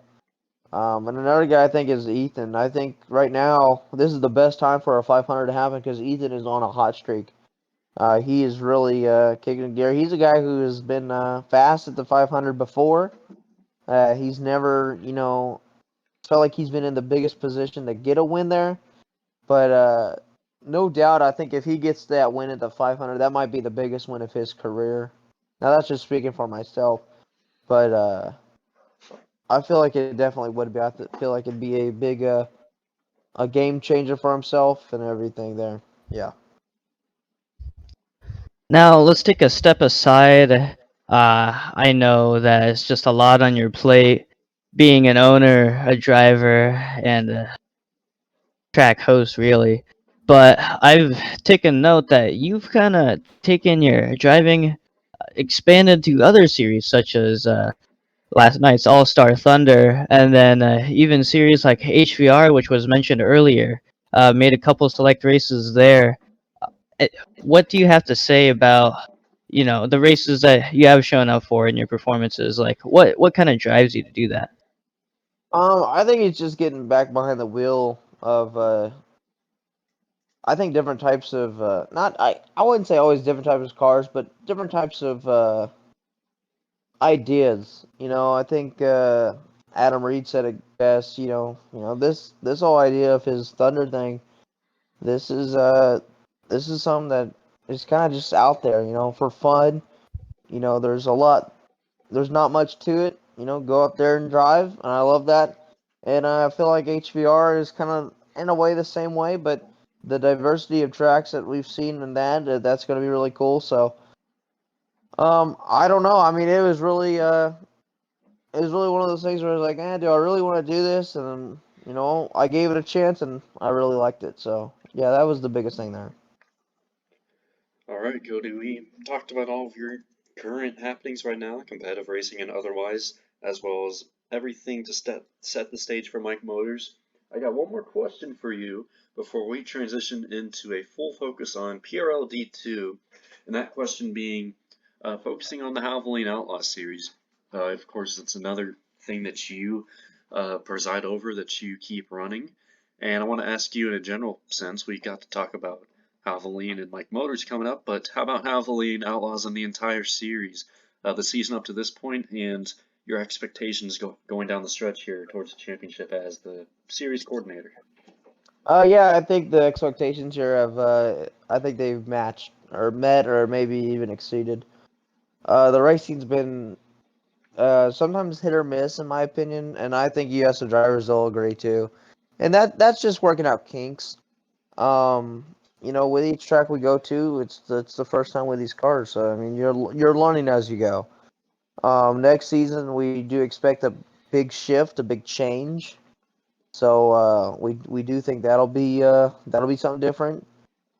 But yeah, no, I'm really happy with how it's all come around and how it's all worked out. It was kind of like an envision, and we kind of threw it together and worked it out, and it worked out in our favor. I think we've met a lot of new people that way. We've hosted a lot. We've opened our eyes to a whole new side of events as well. So. Yeah, we're excited to see the finish of this season. It's gonna be something else. You're not gonna want to miss it. We got some big tracks coming up. Mike Motors Dirt, Glacier. We go back to Vegas for the championship. So yeah, it's gonna be something else to watch. And with that, we're going to transition now. With you on the phone call, it would be only appropriate that we go full focus on setting the stage for what will be the Division 2 of PRL, the PPG Paint Super Truck Series. And I just want to give you free reign, kind of set the stage for us, what it's all about, and what to expect as we get ever so closer to the start of Division 2. Yeah, man, oh man, there's so much to digest here. We've gone through a lot of different changes here. From the potential start from last season, it was kind of rushed, and it shouldn't have been. I think we should have actually taken our time with it. We didn't. And honestly, I'm kind of glad it didn't take off how it should have, because it opened the door for this new way. I know I'm gonna have Luna and Lucas help us out throughout the season. We've got a 17 race schedule. Last 4 races are the chase. We try to match up tracks that D1 goes to, but we also try to get other tracks out there, such like Evergreen. We're going to Evergreen. Whenever they go to Harrison, we're going to Minnesota State Fairgrounds. They're going to Thompson. We're going to South Boston. They're going to Chicagoland. We're going to Chicago Motor Speedway. You know, we wanna kind of stay nearby because we know that there's going to be D1 drivers racing in this. But at the same time, we also want to give our league, our division, its own diversity. And I think we culminated that perfectly, both with the tracks that we have and then the drivers that we have as well. So I don't know. I think maybe we'll try to give D1 a run for its money. I don't know about all that, but I think it's gonna be fun. The trucks look real slick. Can't wait to debut them out there at Mike Motors. That's gonna be something else to watch, no doubt. And I want to give me and Stanley the chance to ask you one question here. First, I want to ask you about D2. What stands out? What do you think is just the perfect thing on the schedule for D2 when you look at what's on tap this season? Well, it's honestly, it's the faces. I think it's the getting the names out there. It's the new faces. But I think another thing is D1 drivers get 5 races if they want 5 races if they want to race in it. And I know for my team, we're splitting it up through drivers and everything. And I'll take Mike Motors, and then I know that G-Man will probably have Daytona, and we'll just go down from there. But honestly, the quote unquote bushwagon, I think it's going to be something to watch. I think the guys, the D2 drivers should take notes when the D1 drivers come down there. And if the D1 drivers win, that is what is going to happen. I mean, it's really a series for learning. It's really to get your feet wet, really get your and try to get your nose on the grindstone uh, for those drivers here that are new. Try to help them figure out what it takes to make it to the big leagues. And yeah, I think we are set up for a very, very good inaugural season. Now with D2, originally this is supposed to be a division for developmental drivers. Of course, we're gonna have cup drivers, as you stated, do a handful of races. Now, my question is, do you expect any big up-and-comers to kind of just really show themselves here? Any new faces to the league? Will we see another Lucas Sipka type beat? Yeah, I think we got some big names that have been here before, but have maybe been out of the limelight for a while. I think you got guys like Bag, you got guys like Link. Those are two names that kind of pop off right off the bat with how everything is, because I mean they've been around for a while. They know how this goes. They know how it works. Um, but I mean, there's just so much into it. We got people like a guy that I said the other day, Kyle. What will he bring up? Super Rizzo. You've got drivers like Soap. I mean, there's a lot of people out here that just you want to watch out for. You want to focus on. So yeah, I think we're in for a good showing. I think if you wanna see the next list of big name drivers, I think that's going to come from there. And with that, we thank you for taking the extra time, certainly to talk with us here on RRN Speedy Nights, and really just set the stage here for PRL Division 2, which will be covered, of course, on RRN throughout the season, as well as just create a new talking point for us here. We're going to go forward with RRN Speedy Nights and everything that D2 has to offer. There's certainly a lot of excitement in the area when it comes to D2, and we're going to get to see that all come to fruition, along with, of course, D1 and all the other series RRN covers. And we thank Cody Sill for coming on and talking to us with all the stuff he has in his name, and it's certainly a long list. Thank you, Cody Sill, for joining the show. We'll catch up with you another time for sure. Thank you guys. Take care. And with that, we're going to take a quick break. We're going to move along with the show. We got Shiny coming up next, as well as a preview of Saturday events for the 500 weekend. Don't go anywhere. You're listening to RRN Speedy Nights. Welcome back here to RRN Speedy Nights here from the RRN Studios here in Atlanta, Georgia. And we are back here in, before we get into our next interview, let's preview the Saturday events here for the 500 weekend. And that'll start off with practices early morning. Practices start at 8 o'clock local time. That'll be really cool. And then from there on, there is racing most of the day on the oval. It starts off here with the late models. They will get things going on. Then it will be modified qualifying, followed by truck qualifying and heats for the 500. After that will be the modified main event, which will be really cool. A lot of people love watching the Triple M series there at Mike Motors. And then it'll be the PRL D2 season opener at Mike Motors, the 97 Energy 250. So that'll be really cool. And then that'll wrap up Saturday's events under the lights there. So that is really cool. So with that being said, let's bring up here our next guest here. He is the driver of the number 30 for Cody Racing. He is also your Season 3 PRL champion. He's looking for another one.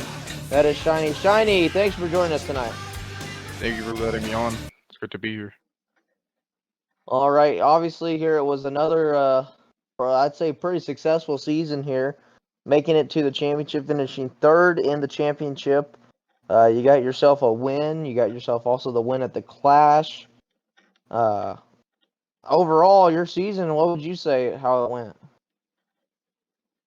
Oh, well, I would say it had definitely had its highs and lows. You know, especially after winning Daytona, my momentum kind of like pedaled down. I don't think I had a top five in a lot of races during the midfield season.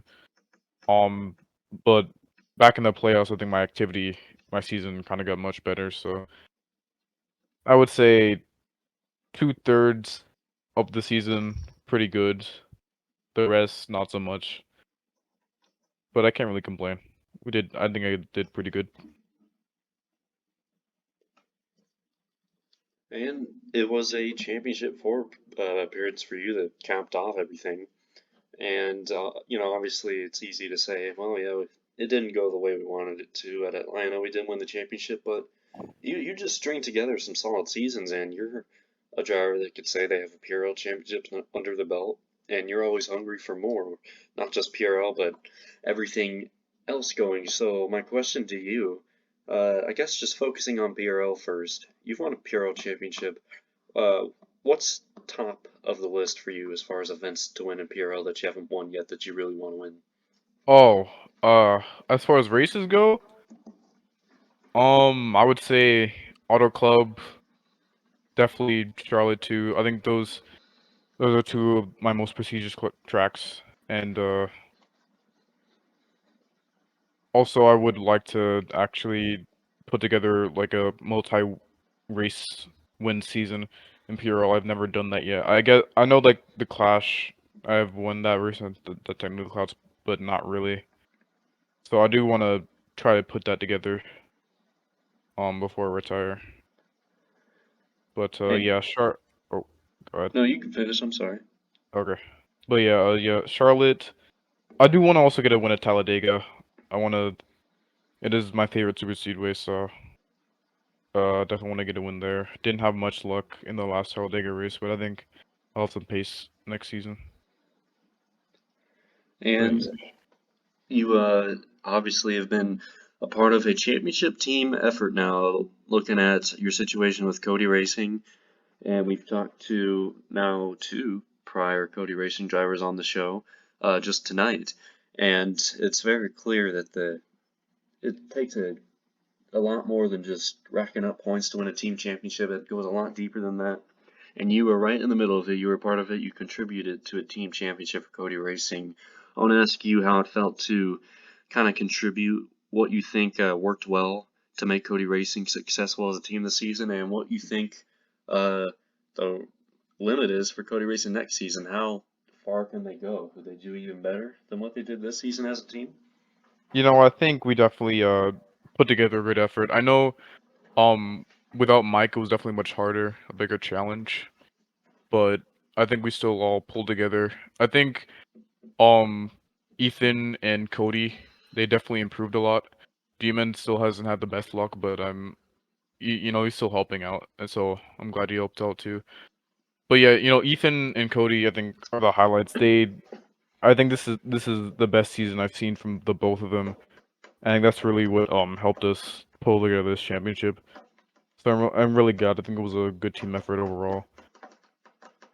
Also our sixth driver 97. He did do some subbing too, which also helped us get up here. But yeah, I think how for the team, the reason we did so well this season was just consistency, and our just drivers are pretty strong this season, I would say. But yeah, I don't know. Yeah, you talk about all the teamwork and everything, and I think that's a key point here that a lot of people talk about when they talk about Cody Racing here, the tight knit group you guys got together. Um, and I think that makes a team way better than others. I think if you can get a bunch of guys to work together the way you guys have, I think it really works out well. But as for you though, you got some big races coming up here, getting set for season 6. There's another event though around the corner here that I know that you've been kind of searching for and looking more into as of recently. That is the Mike Motors 500. What are your expectations for that weekend? Honestly, man, no clue. You know, I heard Mike Motors repave, and Mike Motors, like, you can look at Mike Motors and say, that's not very complicated. You just hold the bottom. But Mike Motors is a very complicated track, and so when you take, there's a lot of intricacy to it, and when you take all the intricacy and just add dirt on top of it, I don't know what's gonna happen, and I'm very excited for it. Um, I do want to get a win there, and maybe also get a win at the 500. It's been eluding me for a while now, but I think I have a good shot this year, so I'm prepared for it, I think. Alrighty. One final question here. What is your do you have a set goal for yourself, not as a team, but as for yourself for season 6 PRL? Uh, Winning at a road course. I think I have a lot of speed at road courses, but I just always get screwed out of there or just wrecked. So, um, also, like I said before, putting on a multi-win season. I did win a championship, but it felt kind of like a Mickey championship because I only had one win that whole season. But yeah. Also, I'm not sure. I guess also getting the points, the regular season championship would be a good golden for me too. Because I've never in the regular season, I don't think I've been out inside like the top 10, which is kind of demotivating. But I think I can do it this season. Yeah. That's all I have to say though. All right. Well, Shiny, we appreciate you joining us and taking the time out of your busy schedule here to listen to us and listen to our questions and everything. So, we want to wish you good luck here in your endeavors here. I know you got the 500 coming up. You got season 6. So, good luck and all that. Thank you for having me. Yep. Now, the Shiny driver of the number 30 here for Cody Racing. And next up, we will have the driver of the number 6 here. He is one at the season ender at Atlanta. And that is going to be RezLevin. And let's see here if we get him on the call. He's had a couple little bit of connection issues with getting us here. Let's see, Rez, you got us? Yes, sir. All right, there we go. Rez, thank you for joining us here. I know you're a very busy person as well. You've got two teams to own. You know, one in D1, one in D2. You got a bunch of drivers under your belt. There's a lot going on there at Blitzed. So first off, just take us into how your whole mindset's been here since the season ended. Just I don't really know. It's just been more of a reset. Figure out what I'm going to do next season. Mainly just been preparing the box right in the box. The branches of Blitz, Project Blitz is my D2 branch of Blitz, and it's just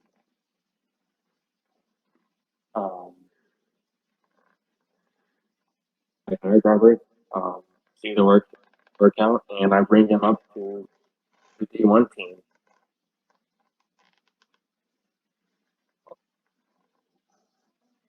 Yeah, I know. Well, whereas it was certainly the best way to end excuse me, let me rephrase that. It was certainly the best way possible to end the season without winning the championship, because you're the only one that says you actually physically won the last race when we get to the season 6 and everything that revolves around that. My question to you relating to that is, do you think it's possible to actually convert momentum from a season finale win into the next season?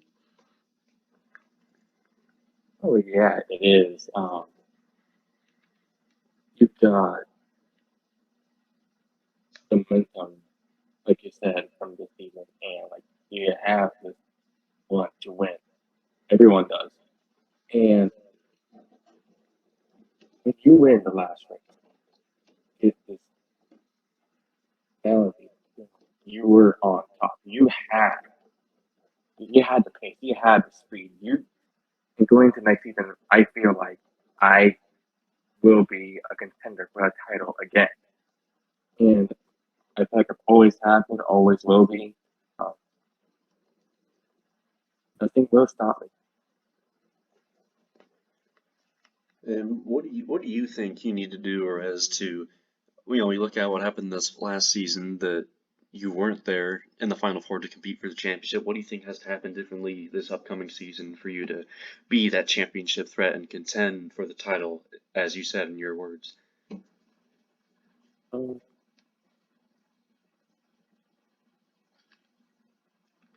make any big mistakes, to be honest. I feel like last season was one of my more slumpier rounds, depending on how I finished. If I didn't even finish in the first place.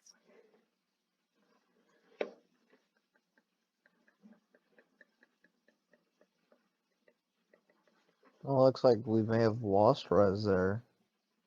Still here. Sure. Okay, cutting in and out for us there. But anyway, here. Anyway, though, wrapping up though on everything there, you obviously are a driver here that is others will definitely say aggressive. Do you ever feel like that ever needs to change, or do you just feel like that is your race personality and drivers just have to race with that? Well, here's my message to that. Deal with it. I've always been like this. I will always be like this, and it's won me races, it's lost me races, and I've had to just put up with that, make peace with the fact that my personality in a race car will be very abrasive against pretty much everyone else. And wherever that leads me, I've just put peace with myself. Like, that's where I'm going to be. That's where I'm going to go, even if I don't ever win a championship.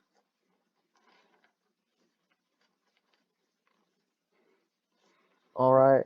Well, Rez, we want to thank you for joining us here, and we want to wish you good luck here on the upcoming season. You got a lot going on there with D2 and D1 and everything, so good luck with all that here, and we will see you next time. And with that being said here, we will take another break here, and then we'll come back here with the kind of the final portion here of tonight's version of Speedy Nights. And with that being said here, you're listening to RRN, the Rux Racing Network.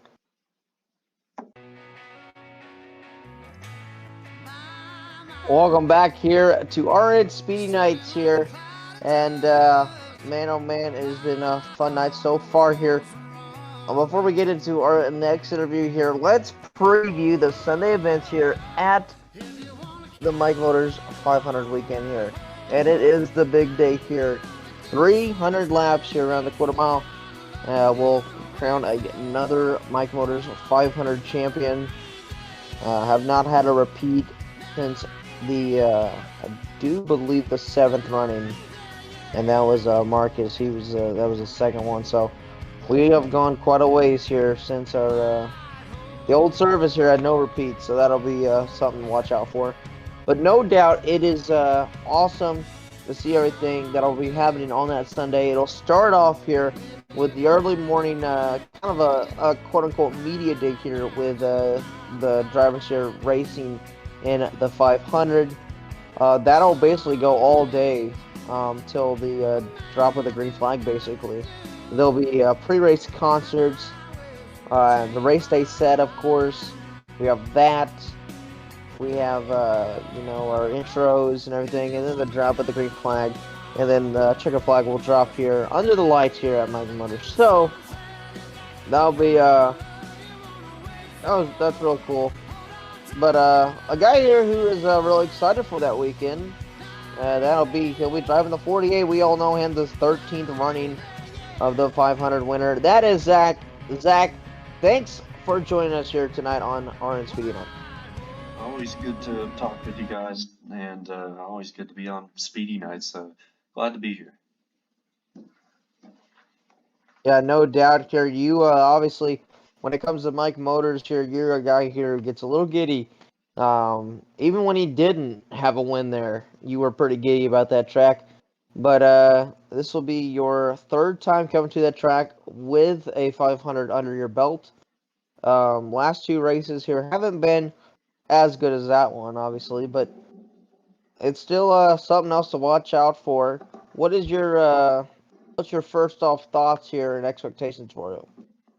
Oh yeah, I'm always looking forward to getting back there. Certainly, being a winner of the race now it's kind of entered that point where it's just under my belt now. I can walk onto the property as a previous 500 winner. It's no longer like I'm the defending winner, but obviously I'd love to make that the case again when we come back for the 17th running, because that would mean I've won the 16th running, and that would be my second time winning it. So it's always just a new opportunity going back now, especially it's a complete different perspective though for me after winning the 13th 500, because ever since before then it was always a weight on my shoulders when I went to the 500 and competed in it, that that it just kept getting heavier and heavier each time we went there every year. So we got that big emotional win in the 13th running, and I can't think of a more bigger accomplishment I've had in road racing since then, certainly. And that was definitely a culminating point of my career when I look at kind of recency. Obviously it meant a lot, and obviously it just builds up over time too with how much I've been competing there. But it's also, I think, a test to a credit to how big that event has built up, and that's a credit to everyone that made that event what it is today, all the track operators and track promoters that make it what it is, because it doesn't become a burden on me if I don't not winning it unless it's a big event. And that's exactly what Mike Motors 500 has become. That's what the world knows it as. But now I've been now for the past two runnings, I've been able to say, yes, I'm a previous winner. I've been able to be a part of that photo shoot for the previous winners. It's definitely different the way you get treated there. Just general media stuff when it comes to being a previous winner, and rather than just a competitor at the 500. No doubt here. Before I let Stanley here ask you a few questions, you are not. You haven't really said officially that it'll be your last ever time at PRL, but we know you'll still be at the track here and there here just to show up and stuff. But your PRL days here, your glory days of PRL, are in the past. The focus is now just kind of enjoying your own racing, and how it is. But nevertheless, how would you summarize your career in PRL? A lot of ups and downs. When it came to racing in PRL, I had no idea what to expect. We came onto the scene. We just we got the proper partnerships. Obviously, bringing on all of our common partners with the first generation car that PRL had, and we got to form a kind of unforeseen relationship with SSRE. Given the circumstance that I was in, I needed a team. After Horror shut its doors, that's right around when PRL came onto the scene, opened up as a brand new series, so I was able to be an ever-present factor in what SSRE built in PRL, and that's certainly the legacy that's going to be the biggest going forward that my name will be on when it comes to PRL, just specifically. As for me, I won a couple big races in PRL, Crown Jewels, and but I wish I won more than what I did. I felt like I've really suffered, especially in season 3, from just bad luck. Every time I'd race in a lot of these races and I'd be up front, I'd lead a lot of laps, but one way or another it would just be out of my control that it would not finish the way it should.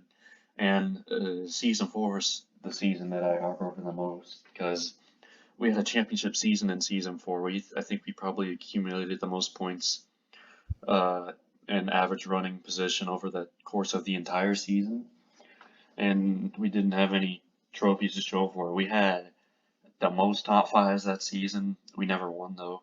We had an entire top 5 streak going for almost the entirety of the regular season, but no wins. So that really just made me question things. Why couldn't one go my way? I was getting all these top 5 finishes in season 4, which would end up being my last true full-time season. Before season 5, when I went into season 5, I was really angry with the way season 4 ended for me because I felt I got screwed out of two opportunities to make the championship 4 in the final round, second to final round of the playoffs in season 4.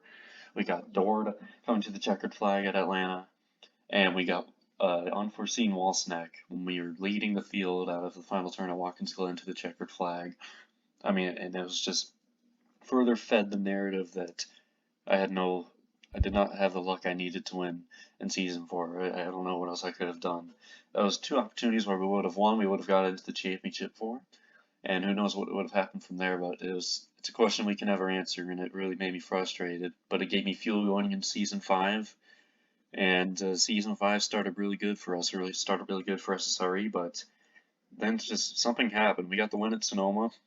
But right after Sonoma, something happened that was just unforeseen from my perspective and from SSRE's perspective. I went into the season not thinking the slightest of retirement or anything like that. I did not foresee any dial back in my activity, but just something happened, and I've retired previously in FRG, and I had a retirement tour in FRG. PRL is just a completely different story the way it went down. It was so sudden to me that it was my time to retire in PRL, and it was just because I was not able to show up for full activity for a full-time season anymore, and I found out in the most sudden way this past season. It just stopped, and it's a mix of things, but all I can say right now is that it stopped, and it indicated to me going forward though that I'm not going to be able to put enough activity in for a full-time season, and unlike the way I retired in FRG, I had planned for that. I had felt that it was the time for me to retire in FRG. In PRL, it was sudden. It was just like that, and it felt like only the right thing to do with the state that SSRE was in, shutting its doors after the season, after just everyone really dialed back in activity. It's just a perfect storm of situation. And then for me personally, it's just, I didn't want to race where I couldn't give a full-time effort anymore. So I didn't have to think twice about retiring, but it was the fact that it was very sudden for me. It kind of hit hard. Now, glad that you are here yourself, because there's been some rumors going around the garage area about your racing endeavors since then. I mean, it looks like you've participated in other series such as HVR and the Havoline Outlaws, but you made a quick exit out of Havoline. It just looked like you said that it wasn't for you. And then HVR, you've kind of been here or there, but just like PRL, you've acquired one knockout win, especially in HVR. That was an interesting one. But even with these winning capable performances, what is the conflict within you as a driver, unable to bring that attendance up? Well, it's something I wish I could. I'd sit here and I think, and it gets my deep thoughts turning, and it's like, man, I just wish I'm pausing. It truly is an interesting thought. It's a good question. Just what it would take to relive certain days in the past.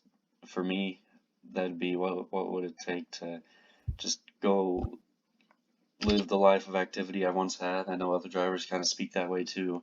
Certainly the COVID lockdown certainly gave a lot of that, and it's just it's a shame to me that I can't do it as much right now. For me, it's in spurts.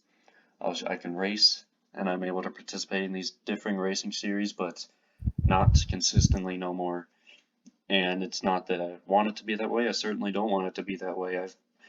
I'm not physically incapable of racing anymore. It's just a conflict of activity, and I hate having that conflict. I hate not knowing when I can show up and when I can't, because for me, when it goes into like knowing that I can't race full-time in PRL anymore, that's why I wanted to retire. I hate the feeling of being able to race. Say I came back for season 6 in PRL full-time, and I have a great string of races. I'm leading the points, but then all it takes is for unforeseen activity for me to just take me out of the mix. I hate that. For me, it's uncontrollable in that aspect when I have these inactivity spurts due to just number of things, and that's hard for me to watch races happen. Usually in spurts, like I said, it happens in spurts when it comes to activity versus inactivity, and I hate that. So that's why I'm taking the burden off of me of worrying about the stress of racing full time, because I don't want to get in that situation where I'm losing out on opportunities within the season, because ultimately you race full time because of what the full season effort has in store. You know, for most that's always the goal for championship, and that's certainly the case for me. Others say just the chance to race the full season, but even then they would be bluffing if they didn't say it's about the end goal, and that's why you race the whole season. So it is a big bag and conflict of emotions for me, what I'm doing right now. So that's why I'm trying to enter into more of a stress-free kind of racing scenario where I could show up and race certain amounts of races, not as much, but be able to do it to where I don't have to worry about a full-time effort in anything, or at least not big time or anything. Now, you had talked about reminiscing about the golden days of your career, but kind of just on a different slope right now. I think, if I do recall correctly, you mentioned in another interview talking about just the different atmosphere in the garage area. You know, at this age, you're just facing a completely new era of drivers. Is that kind of affecting it? Yeah, for sure. It's crazy the turnover.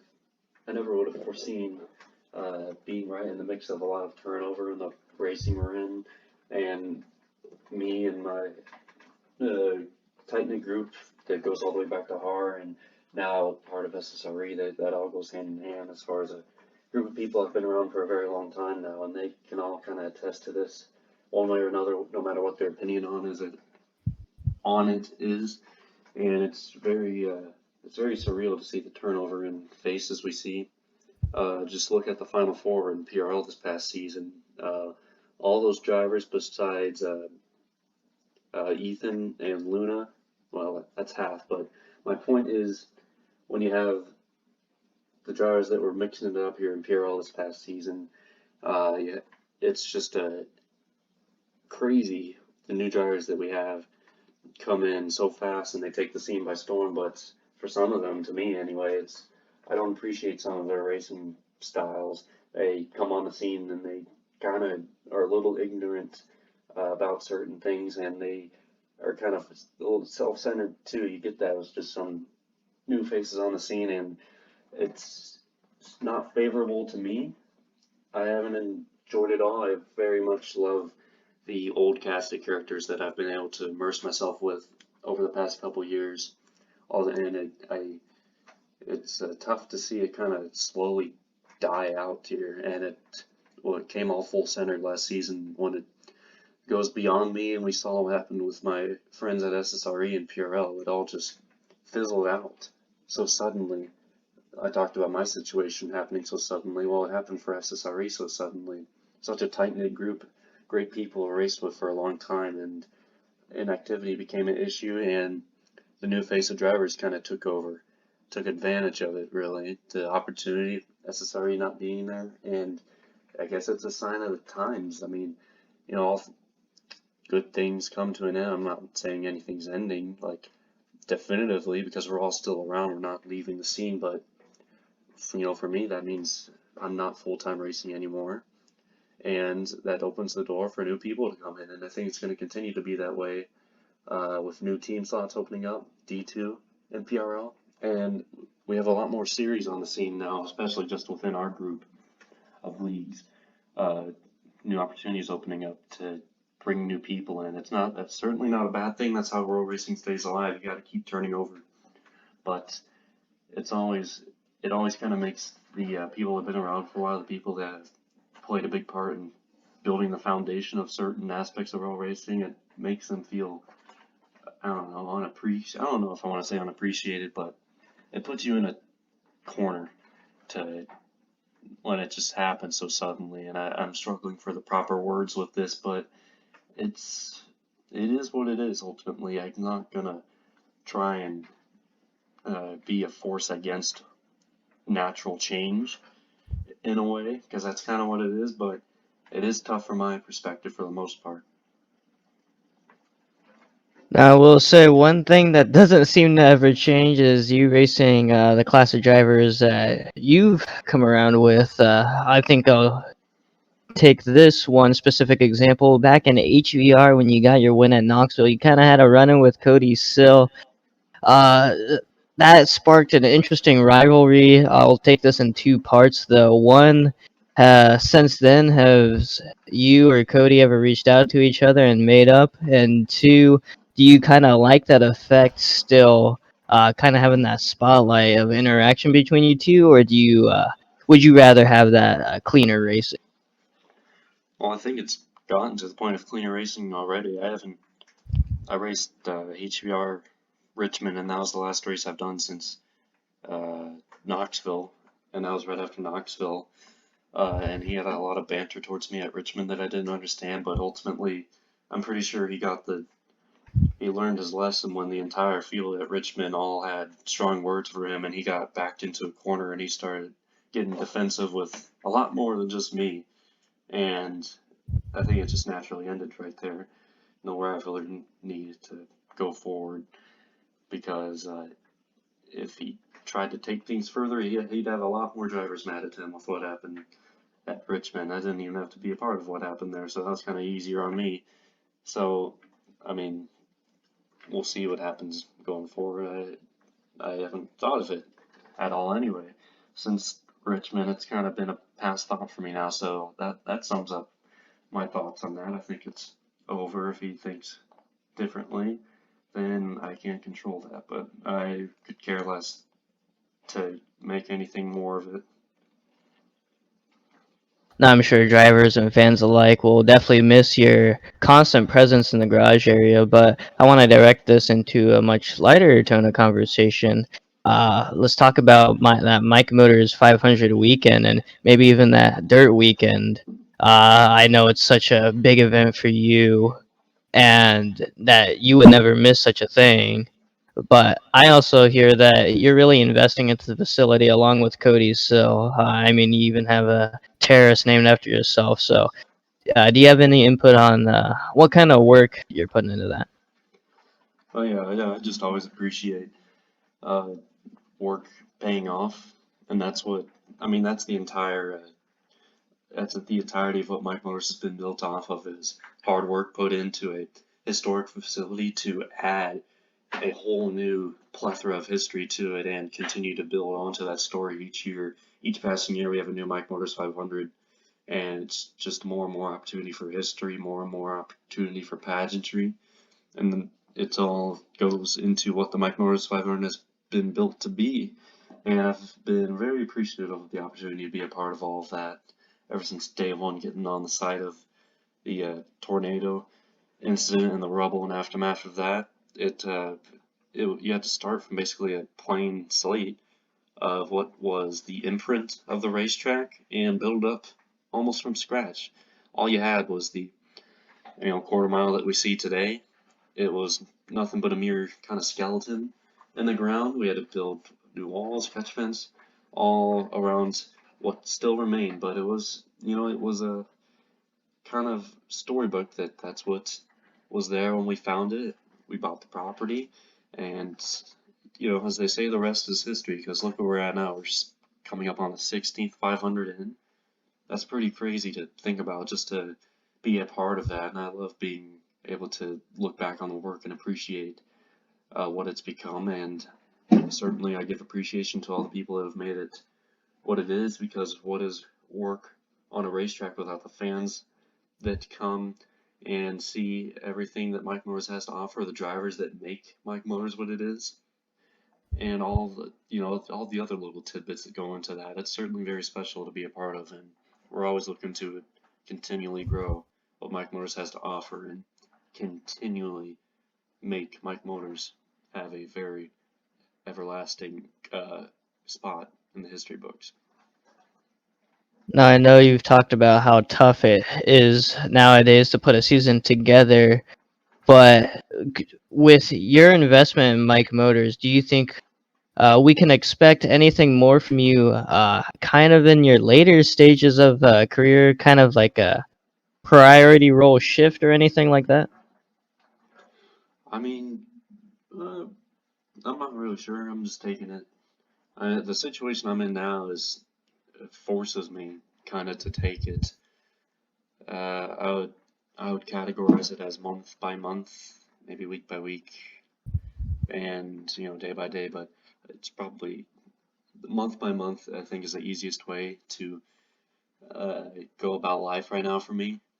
New opportunities each month that change things and happen so suddenly, because that's kind of the whole present, kind of the whole deal that's put me in the situation I'm in now. It's all about sudden happenings and unforeseen situations.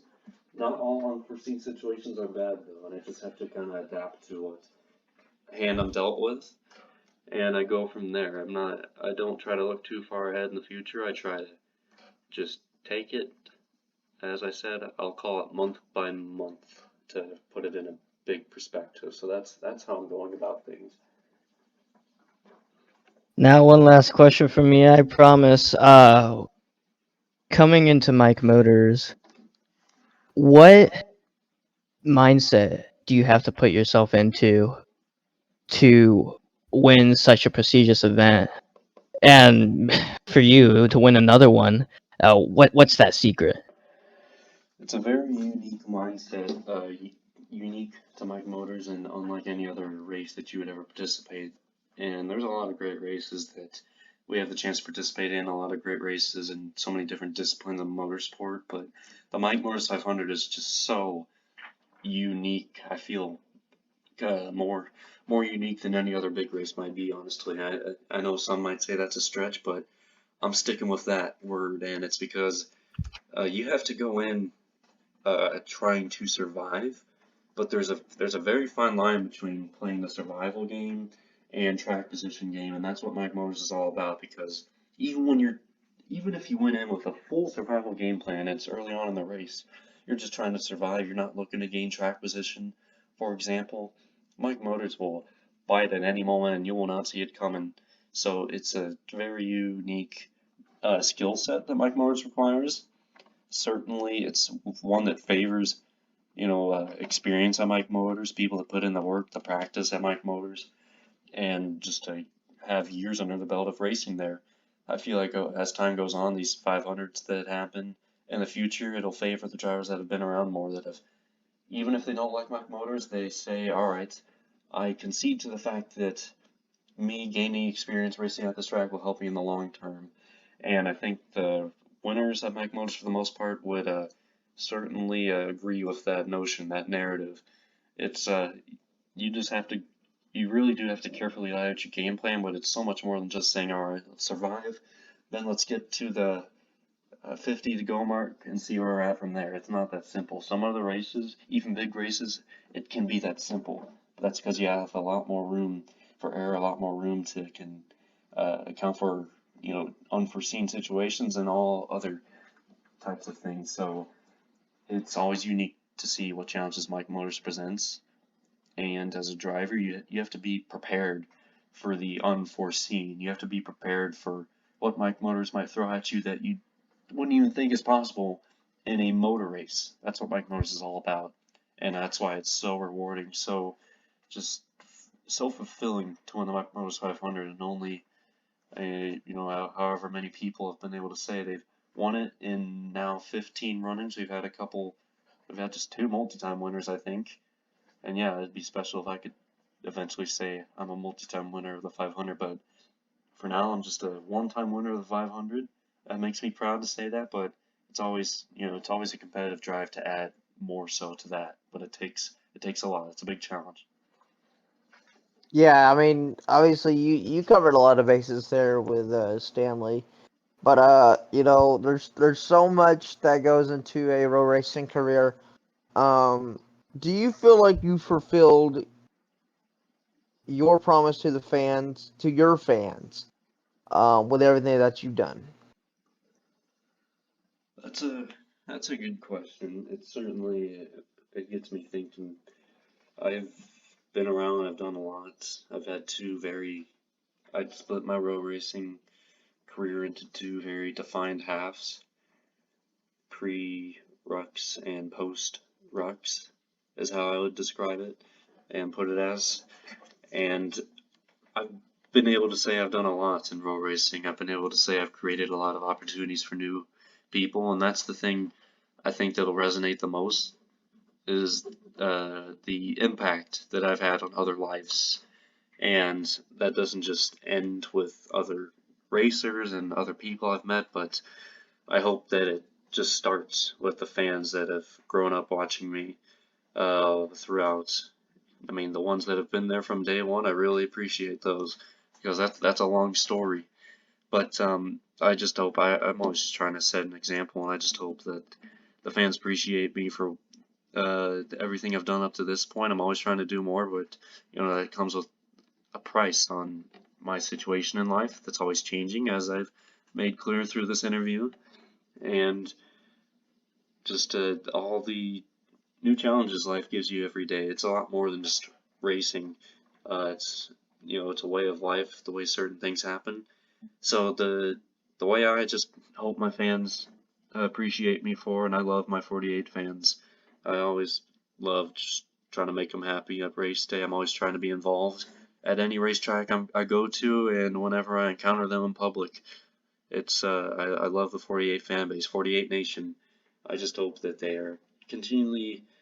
Uh, I hope they're appreciative of the way I present myself, the way I go about racing, my racing style, but more so the impact that I'll have, the legacy that I'll leave.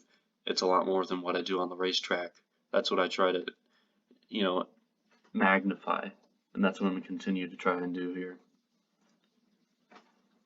All right, well, Zach, it's been awesome talking to you. It's always great to hear from you. You always give great answers and always are willing to talk to us. So we'll let you go. We want to thank you again for joining us here. Want to wish you good luck here on the 500 weekend. We know that you would love to bring home the hardware again. So with that being said, thanks again. Thank you. And with that being said, here we'll take one more break and then finish out. Here we got one more interview that is with the season 2 and 4 PRL champion. That's Derek Smith. We'll get him, and we'll be back here after the break. Welcome back here to RRN Speedy Nights here, and it's been a long night here, but we got one more interview to get into, and it is the only two-time champion here in PRL history, and that is Derek Smith. Derek, welcome on the show here. I know you've probably been listening all night, but welcome aboard here to RRN Speedy Nights. Yeah, thank you for having me. I'm, 2 a.m. ain't the greatest schedule fit, but hey, I'm here. I just woke up from my slumber, and now I'm here, and yeah, we're gonna get to work here. All right, first off here, it is a new look for you this season. You are on Adam Reed's team. That is a new look for you. Obviously, with SSRE shutting its doors, you were probably a very prime key free agent, and Adam was able to scoop you up. What is your expectations here on the new team? Do you feel like you still got to get your feet wet, or what do you think is going to happen? Well, going into before I get to that, going into free agency, the whole debacle of figuring out which team I'm gonna go to after I spent so many years staying with a team that I co-owned with Tyler Sage, and I don't even know where Tyler Sage is gonna go, and I'm just wondering what he's gonna do as well. But I had offers from, of course, ARI, PHR, Bubba, reached out to me and was like, "Hey, we'd love to have you." And I'm like, "All right, that's awesome." And of course, there was other teams in the store, but whenever I came to actually choosing the team for ARI, I just knew that Adam was overall well-respected member of the community, and makes really good paint schemes. It's probably one of my favorite scheme makers here in PRL. And in terms of expectations going into this season, you'd hope that it'll definitely be better than last season, because of course that was probably one of SSRE's worst seasons, and it's unfortunate that we left on such a low note for SSRE. But sometimes you just can't keep going, and you just kind of gotta um, you gotta end it where before it gets even worse. So, but with ARI, I hope that everything will go pretty well. So far I've won all the even championships, and we're coming up here on season 6. So who knows? Maybe maybe we can go for one. But I think that's gonna be really challenging though. The field's been more competitive than ever, and yeah, definitely gonna need to get a lot of stuff done at the factory. I moved to my office earlier today, and definitely a nice touch compared to what SSRE had. We kind of lived out and did our own thing instead of having an office. So, but yeah, we're gonna go into it.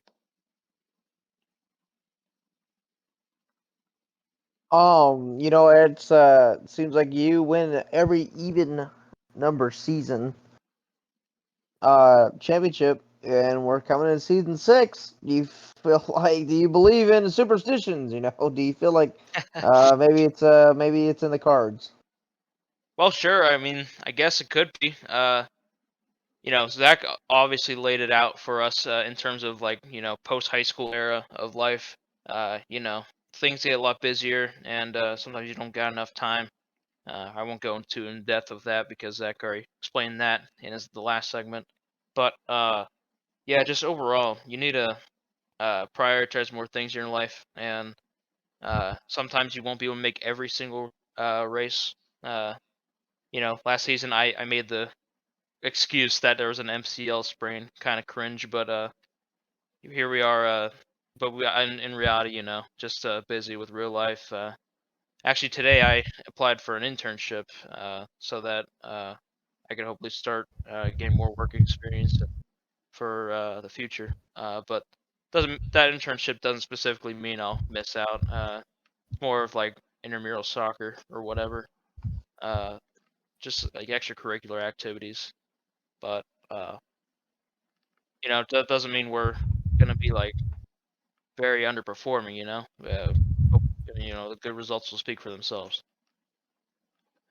You talked about the free agency pool going into the unexpected off season. I'm sure when you went into the off season of season 4 to season 5, you and SSRE certainly did not think you would have an off season like this coming off of season 5, where SSRE is not an option going into season 6. So, like you and all the other SSRE drivers, you go into season 6 all with your own choice of plans, and you mentioned you landed at Adam Reed's team ARI, and I wanted to ask you what kind of attracted you from a more formal standpoint about what Adam Reed and his team had to offer. And I wanted to also ask if you could kind of answer this too.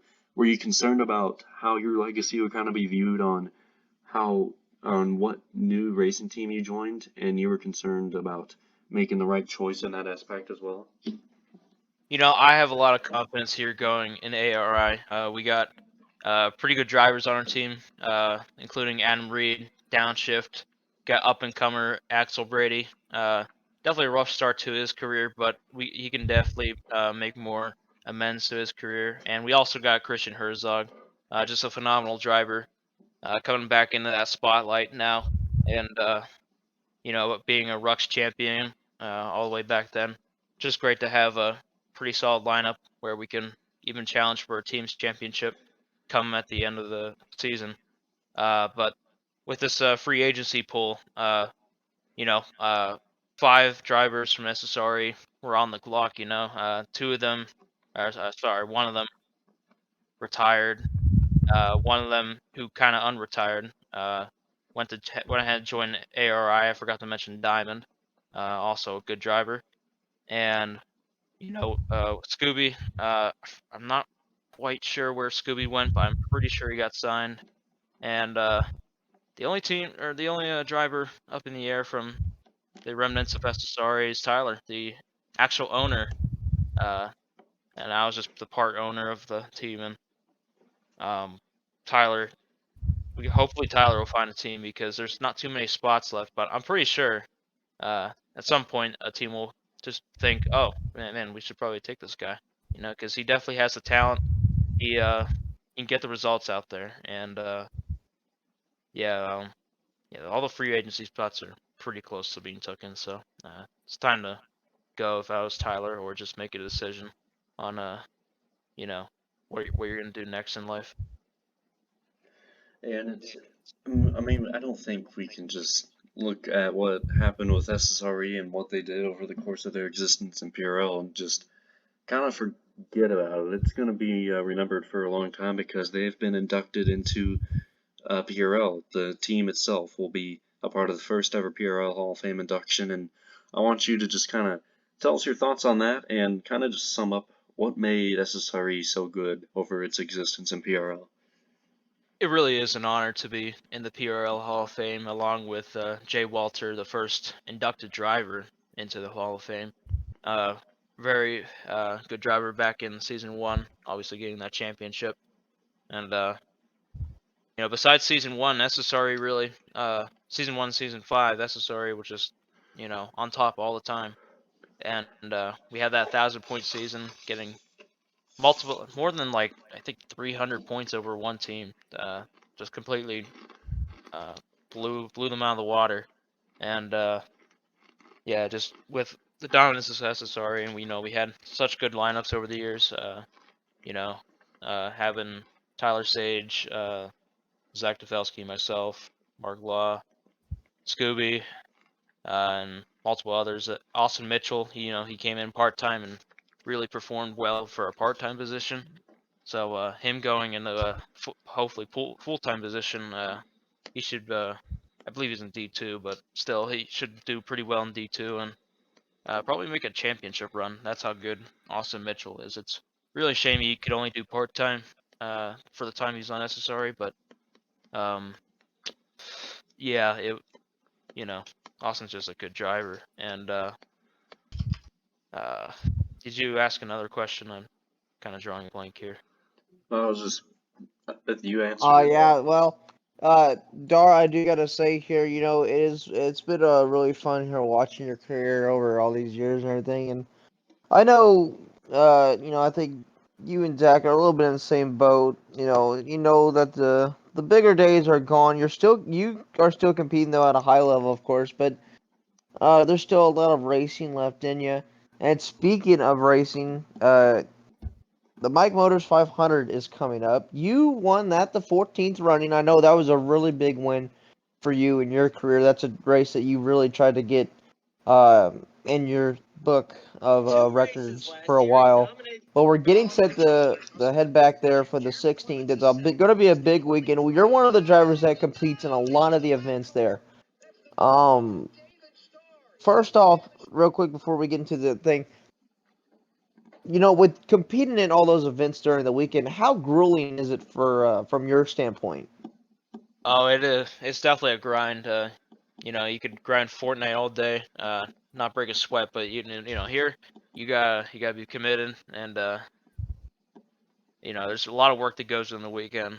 A lot of crew members involved out there. Sponsorship deals. Having to make sure everything's all good for the weekend. And signing autographs. I mean, even though I love the fans, I mean, you just kind of gets grueling after a while with signing every single autograph someone offers you. It's like, ugh, I love you all, but like, it's just I got other things to do too, But with yeah, Mike Motors is just a very grueling weekend. and but I still love the atmosphere. One of the best in road racing, and hopefully we're very prepared to go back there next time, and especially without any SSRE support, it'll definitely be a different experience. But I still hope to make a good amends here going into the weekend, and with Dirt coming up pretty soon, we're very thankful for like Phantom Fireworks, Jegs, Qualcomm, and a couple other sponsors that sponsor our cars for the Dirt weekend. Never ran Dirt on Mike Motors yet, so really looking forward to see how the big blocks run there, and also the midgets. Those are the two that I'm really looking forward to here. Hopefully the crowd will be pretty packed for the Dirt event as well. All right, one final thing here. You want to talk about Dirt? That kind of brings you into the Havoline Outlaws. You've had some good races and having 3 heat wins on the season. You are tied with the lead on that. But it is you're a little bit of a long shot with the way that Chris has kind of pulled away with the points, but you're still in it. With the races left, what are your expectations? Yeah, and again, inactivity came into play there. Lot more races I missed for Havoline, or just kind of left halfway through. But with in terms of the championship, we got a couple of races coming up, like Glacier. Glacier, I'm really looking forward to taking place up in I believe Montana, and never raced the racetrack in Montana before, so it's gonna be kind of exciting, and the whole vibe there with all the mountains, just beautiful. Mwah, you know, and but to actually get the championship, I feel like, yeah, it is a long shot. I'm probably out of it, but I mean, still gonna keep just chugging along. We'll see where it gets me. Chris is gonna probably keep getting very good results here. He already has more than a couple wins on season. Not many sprint car drivers have that so far in this season, the Havoline Outlaws. So, uh, I'm just out here to have fun, really, especially in the Havoline Outlaws. Just very fun to, do slide jobs on all the people, apart from the racing of PRL, where you're always having to just kind of strategize your moves a couple laps in advance rather than just doing it right there. All right, well, Dara, we appreciate you taking the time to talk to us. I know you've been waiting a little while here for this, but it was great to talk to you. You got a big season ahead of you. You got a lot of events here ahead of you as well. So, with all that being said, thanks again, and we'll let you go. All right, thanks. Thank you for having me on, and that was a good broadcast, guys. Thank you. Yep. Well, with that being said, here, I want to thank everyone for tuning in and listening in to RRN Speedy Nights. It was a great show. We did go longer than we expected, but hey, that's good. That means we got a lot of good content. So, I want to thank again Stanley and Jonathan for being on the call with me tonight. I am Jay, and you have been listening to RRN, the Rux Racing Network.